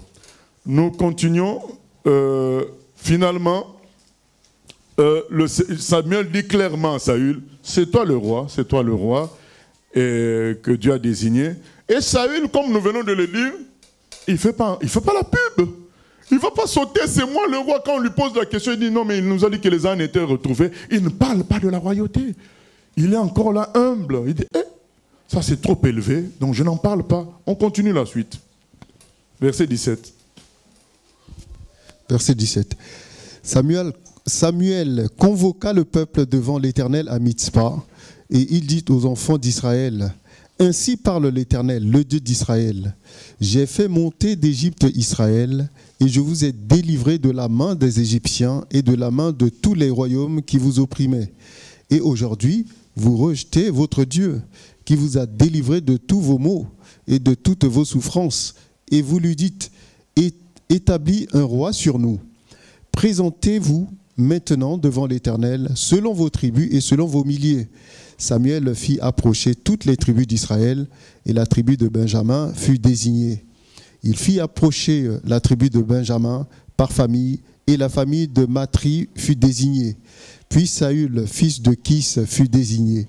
On le chercha, mais on ne le trouva point. On consulta de nouveau l'Éternel.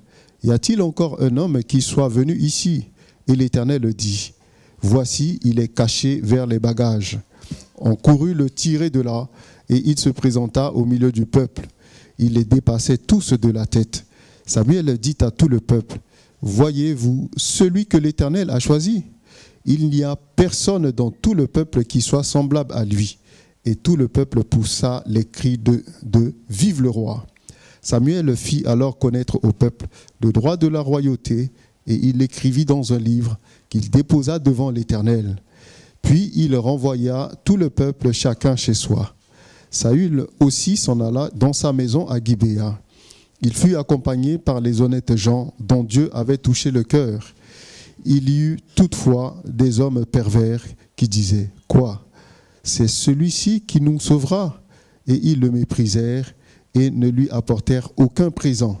Mais Saül n'y prit point garde. Voilà, mais Saül n'y prit point garde. On voit encore une fois de plus, face à l'homme que Dieu a désigné, tout le monde, pour reconnaître cela, a amené un cadeau. Mais c'est pour dire que ce n'est pas Dieu qui a dit aux gens, donnez-lui un cadeau, mais les gens amènent ça en signe de respect. C'est le Saint-Esprit qui convainc. Mais nous n'allons pas non plus cacher la vérité, que c'est une logique que Dieu a établie dans sa parole, que les gens qu'il établit pour le bien spirituel des uns et des autres, les autres ont à reconnaître cela en participant aussi matériellement à leur vie. C'est quelque chose qu'on va retrouver tout le temps dans ce qu'on va lire, mais cependant, c'est quelque chose de naturel quand on est honnête. Voilà, c'est-à-dire les gens honnêtes l'ont fait naturellement. C'est les gens compliqués qui ont commencé à réfléchir ou je ne sais pas quoi. Mais quand quelqu'un est honnête avec Dieu, ça coule. La pensée de Dieu coule et ils le font naturellement. Mais faire de ça un système et obliger les gens à donner, ça, ce n'est pas bon. Voilà, mais ça doit être naturel parce que on le voit, c'est fait naturellement. Et les gens qui ne l'ont pas fait, on les a traités de vauriens dans la Bible et de pervers dans l'autre. Donc, c'est une réalité spirituelle. Maintenant, revenons à la désignation du roi. Dieu a montré à Samuel, c'est le roi. Mais bien aimé, ce n'est pas parce que Dieu nous a montré quelque chose qu'on doit l'imposer.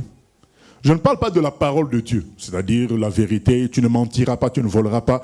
Là, on doit être catégorique là-dessus, l'imposer. Mais maintenant, des choses qui ne sont pas directement la parole de Dieu, le message de Dieu là, sur la nature, sur comment on doit se comporter, comment on doit vivre, comment on doit honorer Dieu.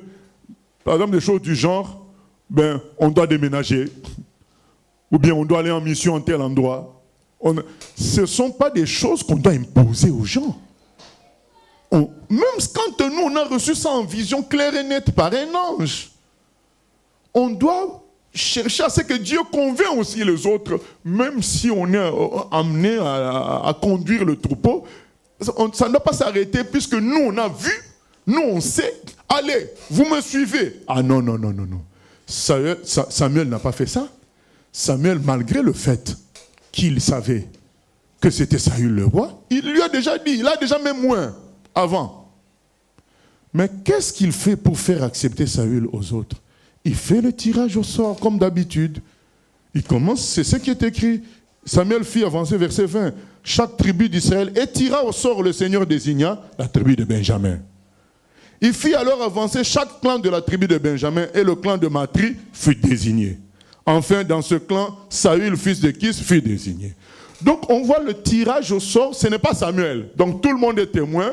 On avance 12 tribus, on fait tirage au sort, c'est la tribu de Benjamin. On avance les clans de la tribu de Benjamin, tirage au sort, tout le monde est témoin. C'est Dieu lui-même qui est en train de choisir devant tout le monde. C'est très important, bien aimé, même si on est celui qui est le responsable, nous devons attendre que le Saint-Esprit touche tout le monde avant d'imposer une conduite quelconque. Il faut que le Seigneur touche aussi les autres, parce que nous travaillons avec les autres. Nous ne pouvons pas nous imposer comme ça sur les autres. Oh, Dieu m'a dit, allez, on suit. Non, non, non, non, non. Ce qu'on peut imposer, c'est la parole de Dieu. C'est-à-dire qu'il n'y a que Jésus qui est la vérité. Le péché, c'est mauvais. Ça, il n'y a pas de problème.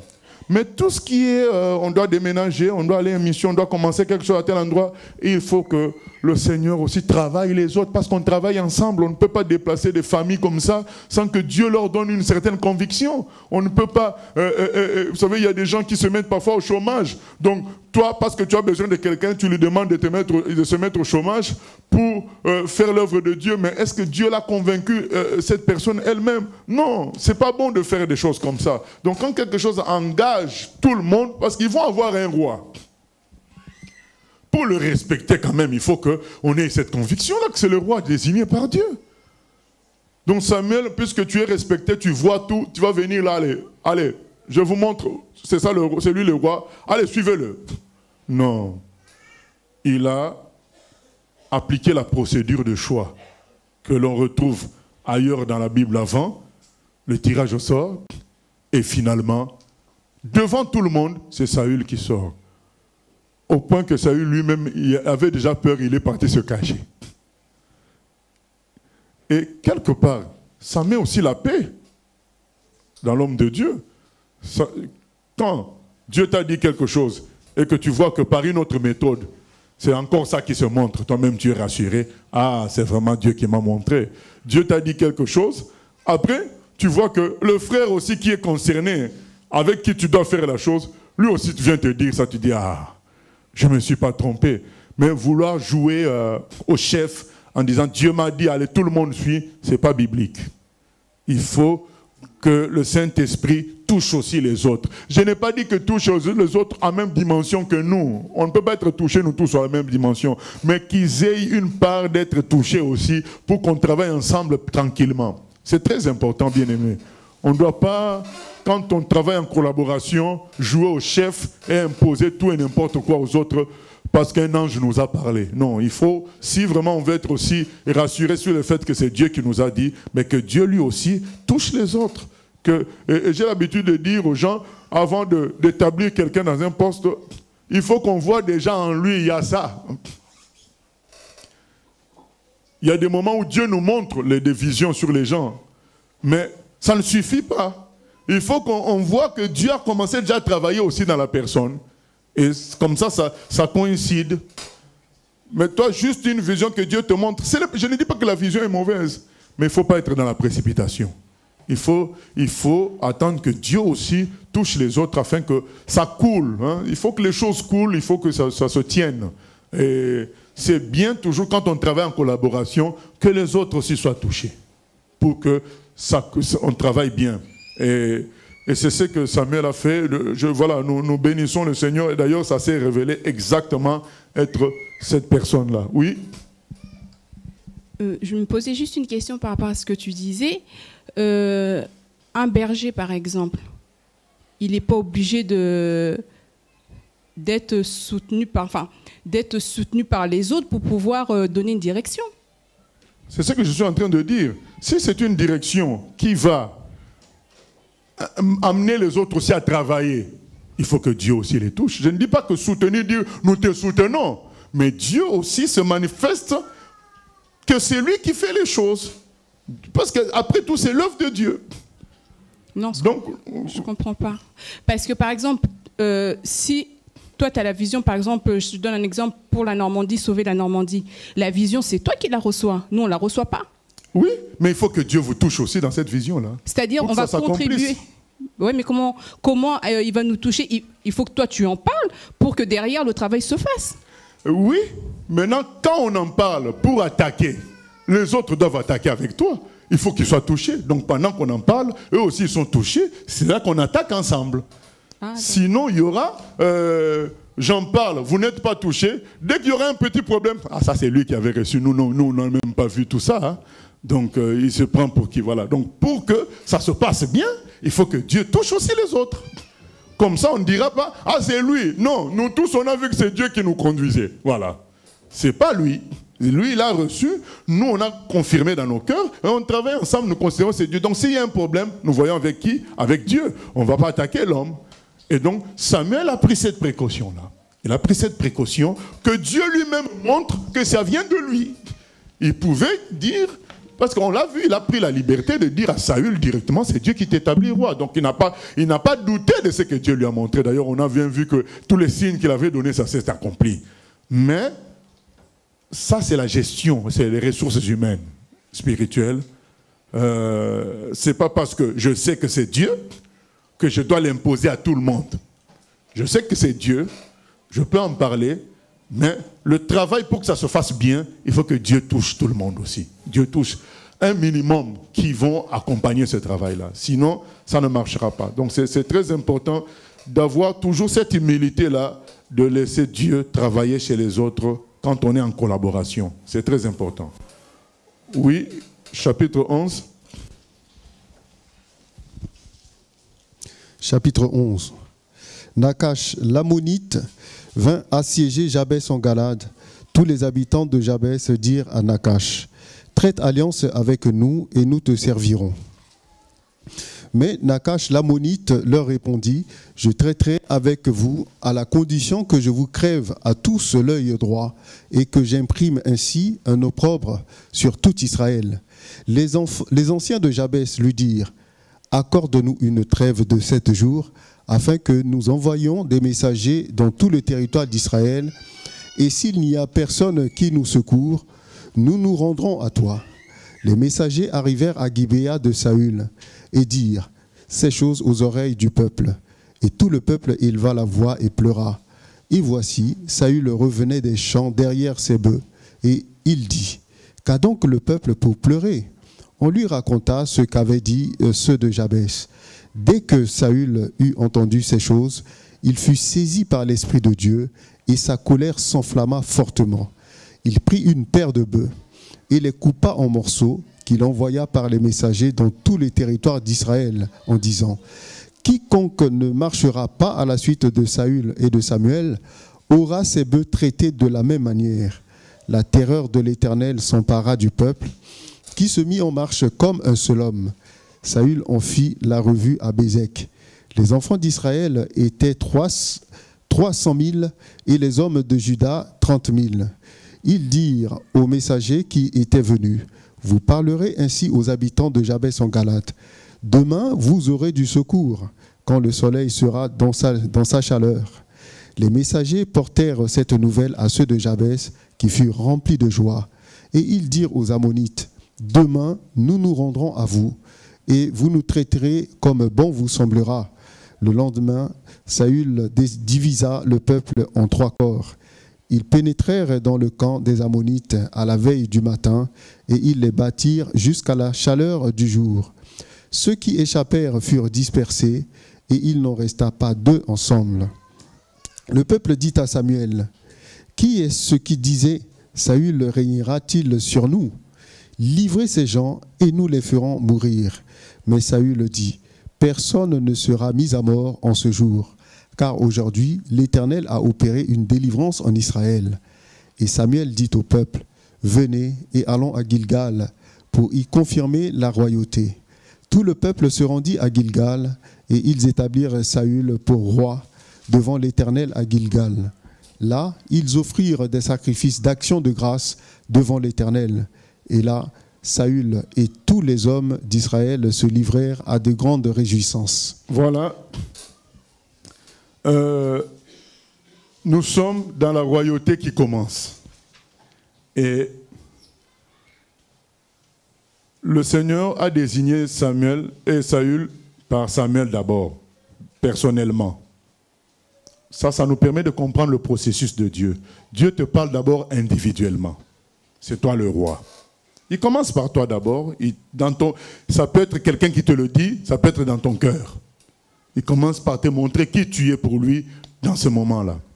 Deuxièmement, il le fait en public, d'une certaine manière, une sorte de désignation. Troisièmement, il va le faire par les actes. C'est comme ça que Dieu fait. Quand Jésus-Christ vient au monde, on annonce à sa mère qui il est. Voilà. Ensuite, ça se fait en public, même les Siméon, les Anne reconnaissent. Après, maintenant, c'est les actes qui vont montrer. Et c'est ça qui se passe là. Donc, c'est un processus qui se fait toujours quand Dieu appelle quelqu'un. Tu sens dans ton cœur, quelqu'un te le dit à toi seul. Ensuite, on peut te le dire d'une certaine manière. Beaucoup de gens voient ça en public. Et troisièmement, ça sera le travail. C'est très important. Donc, si on s'arrête à une étape seulement, tu as la conviction dans ton cœur, ben, il n'y a pas la suite. Quelqu'un d'autre ne voit pas ça. Il n'y a que toi, parce qu'il y a des grands spécialistes, des grands maîtres. Seuls, ils sont grands maîtres. Seuls, ils sont grands prophètes. Seuls, ils sont grands pasteurs. Mais il n'y a personne pour leur confirmer ça, pour leur dire ça. Il y a un problème. Il y a un problème. Donc, il y aura toujours un moyen que Dieu va utiliser pour qu'en public, ça soit reconnu. Il faut suivre ces procédures. Parce que quand on néglige ces procédures-là, on finit mal.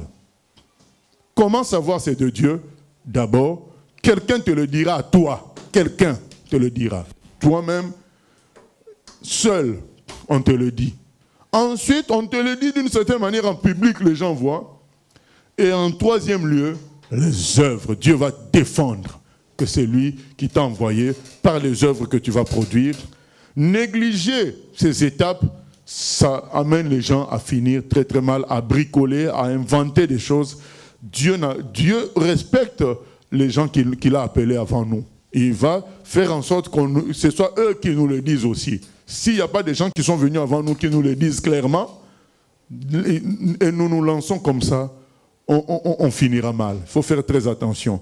Et là, vous avez bien vu que malgré le fait qu'on a dit à Saül, par Samuel, et ensuite, le tirage au sort l'a montré clairement, il y avait des boudeurs.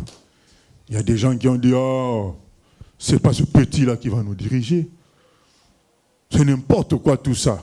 Et ils ne lui ont pas fait de cadeau. Qu'est-ce que Dieu va faire? Eh bien, Dieu va leur démontrer qui est le véritable roi. Ils avaient une mauvaise nouvelle concernant les gens de Jabès en Galade. Et finalement, quand Saül apprend ça, on nous dit qu'il a été saisi d'une indignation qui vient du Saint-Esprit et il a rassemblé tout Israël et ils sont partis au combat et ils ont gagné. Maintenant, quand le peuple a vu ça, ils ont dit « Ah, c'est vraiment lui le roi ». Voyez comment, avec quelle facilité il a rassemblé les gens et il nous a donné la victoire. Cherchons tous ceux qui boudaient pour les éliminer. Saül dit « Non, non, non, non, non ». Mais Saül déclara, verset 13, « Personne ne doit être mis à mort en un tel jour, car aujourd'hui le Seigneur a donné la victoire à Israël. » Amen. Donc Saül a eu la bonne réaction. Même si les gens nous ont boudés, on n'a pas à se venger. C'est pas bon.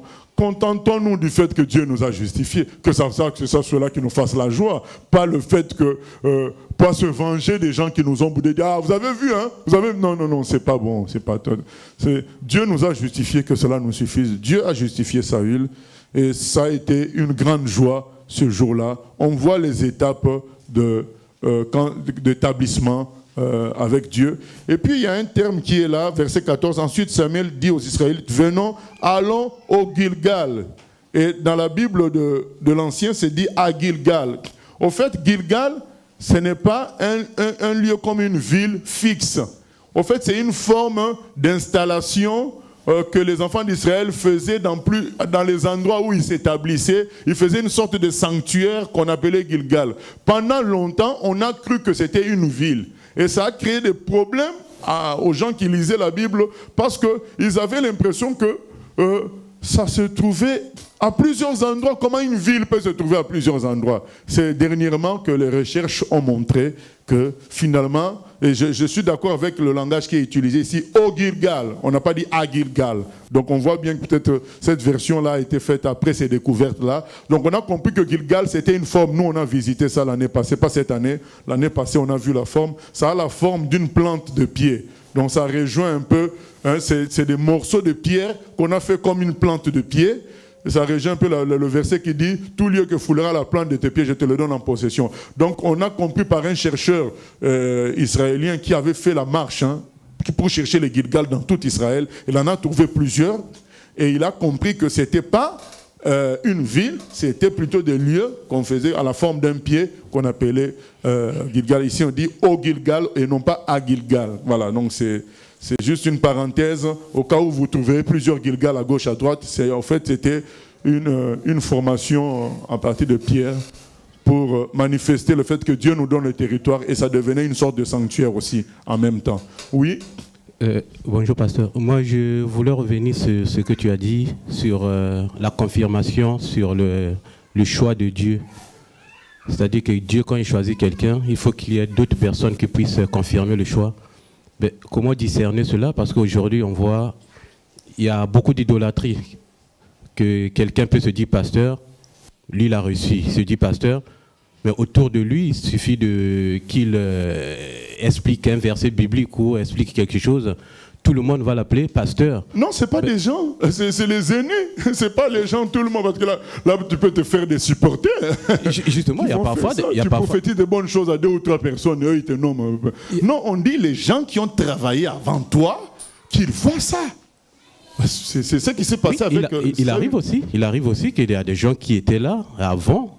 Ils vont appeler un jeune, voilà, il voit qu'il a une certaine évolution. Le jeune dit que moi, je suis pasteur. Ils vont lui dire, oh, pasteur. Bon, comment discerner que... Les œuvres après par la suite. Donc il y a toutes ces étapes. Parce que qui va forcer Dieu maintenant à faire les œuvres? Personne. On peut bricoler, escroquer, faire de la simonie, c'est-à-dire payer une élévation. Ça a eu lieu en Israël, ça a eu lieu avec les catholiques. Les papes se faisaient élire en payant l'argent. Voilà, tu peux faire tout ça. Mais après, qui va suivre avec les actes? Parce que là, c'est Dieu qui est là pour dire, c'est mon serviteur. Voilà les actes.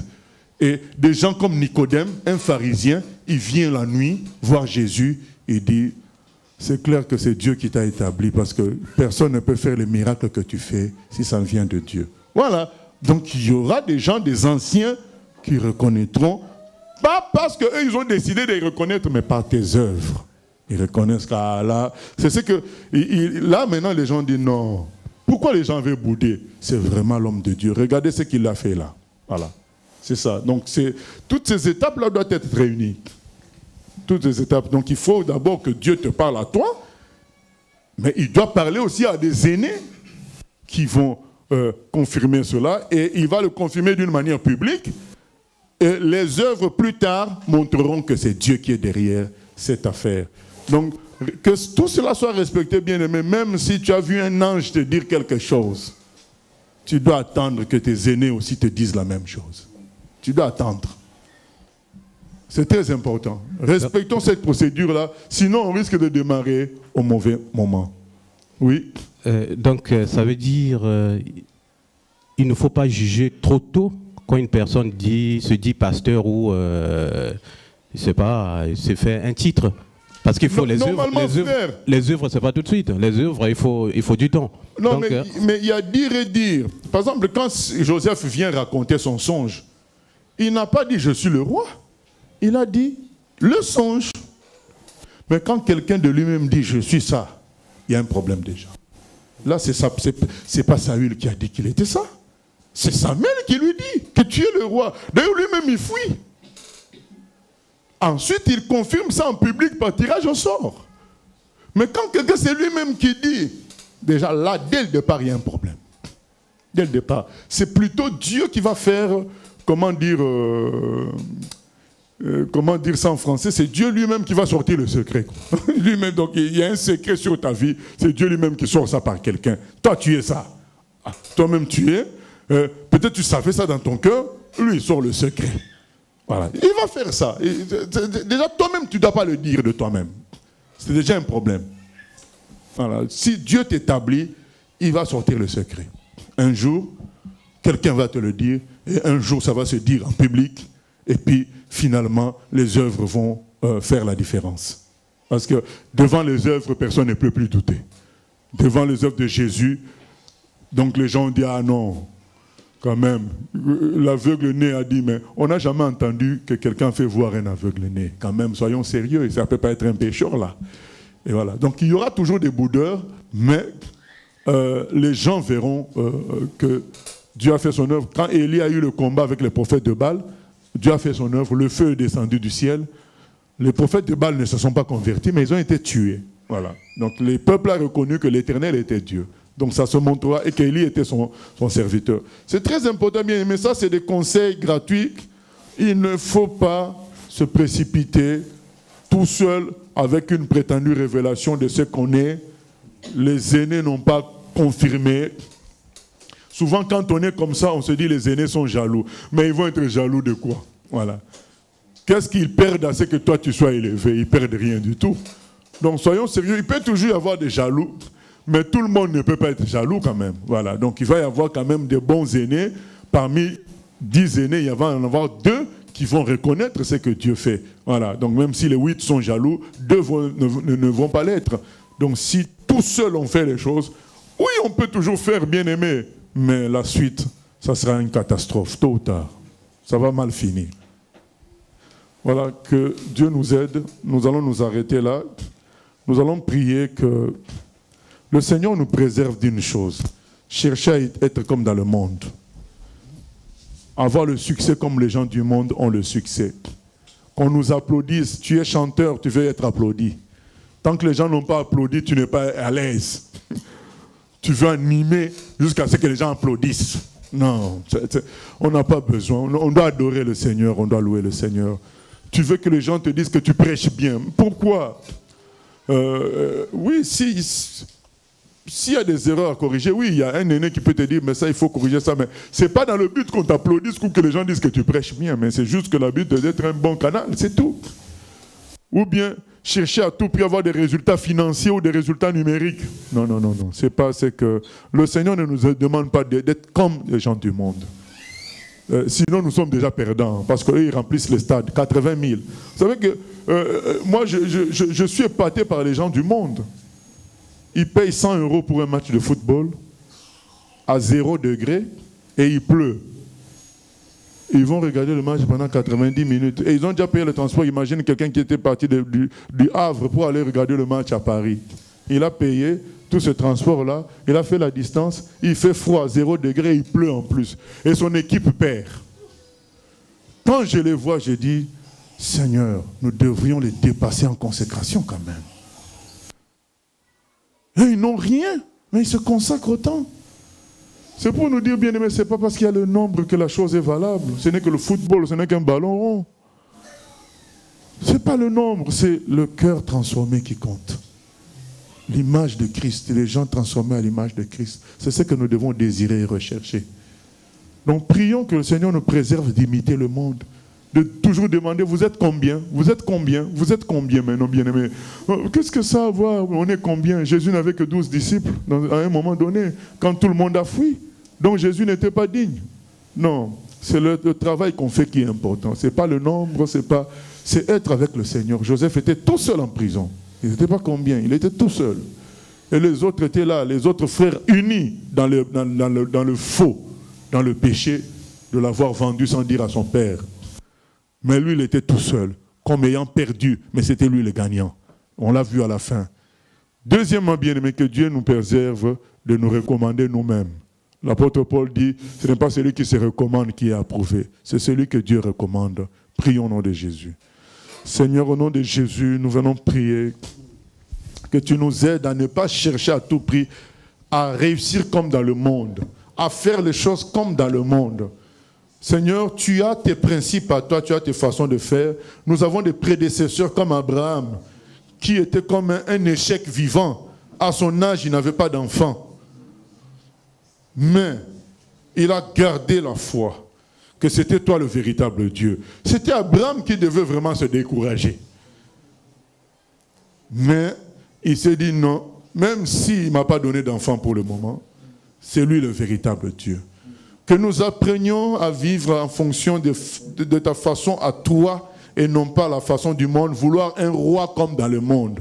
Non. Que nous ne méprisions pas les vrais serviteurs qui sont simples, parce qu'ils sont simples, maintenant on les néglige. Non, Seigneur. Au contraire, s'ils sont simples, c'est pour nous montrer l'exemple, que c'est la simplicité qui compte. C'est ressembler à tout le monde. Et ça ne diminue pas l'autorité, Seigneur. Merci de nous aider à rester simples dans notre façon de fonctionner, à compter sur toi. Ce n'est pas dire que nous ne cherchons pas de grandes choses, mais nous cherchons de grandes choses qui glorifient ton nom, de grandes choses qui sauvent les humains, de grandes choses qui apportent le salut, pas de grandes choses qui nous apportent des félicitations. Cela, nous refusons cela. Car il est dit que tout ce qui est élevé est en abomination avec le Seigneur. Nous ne voulons pas être élevés, nous voulons être simples et que toi tu sois élevé, glorieusement, dans ta grande puissance, comme tu l'as fait avec mon frère Paul, Pierre, Jean et tous ces gens-là, ils t'ont laissé toi être élevé. Et quand les gens voulaient les élever, ils déchiraient le vêtement pour montrer qu'ils étaient des humains simples. Seigneur, nous voulons prendre ta place. Et Seigneur, nous ne voulons pas non plus nous recommander nous-mêmes. Même si tu nous as montré en secret que nous allons devenir Premier ministre ou je ne sais quoi, que nous puissions, comme Saül l'a fait, te laisser toi-même t'imposer. Il s'est même caché, Seigneur, il s'est même caché. Parce qu'il ne voulait pas de lui-même sortir comme étant le roi.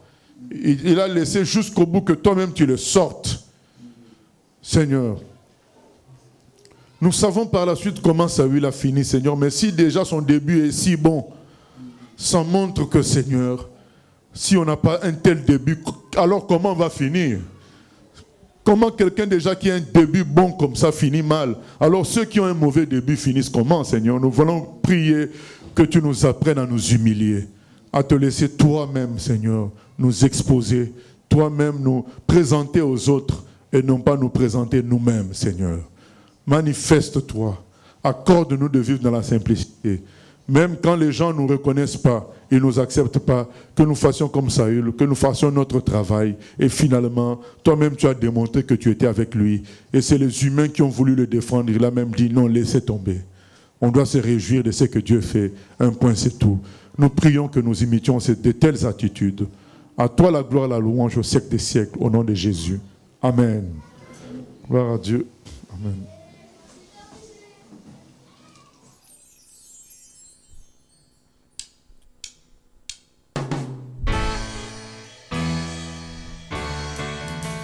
J'ai choisi Jésus pour guider ma vie.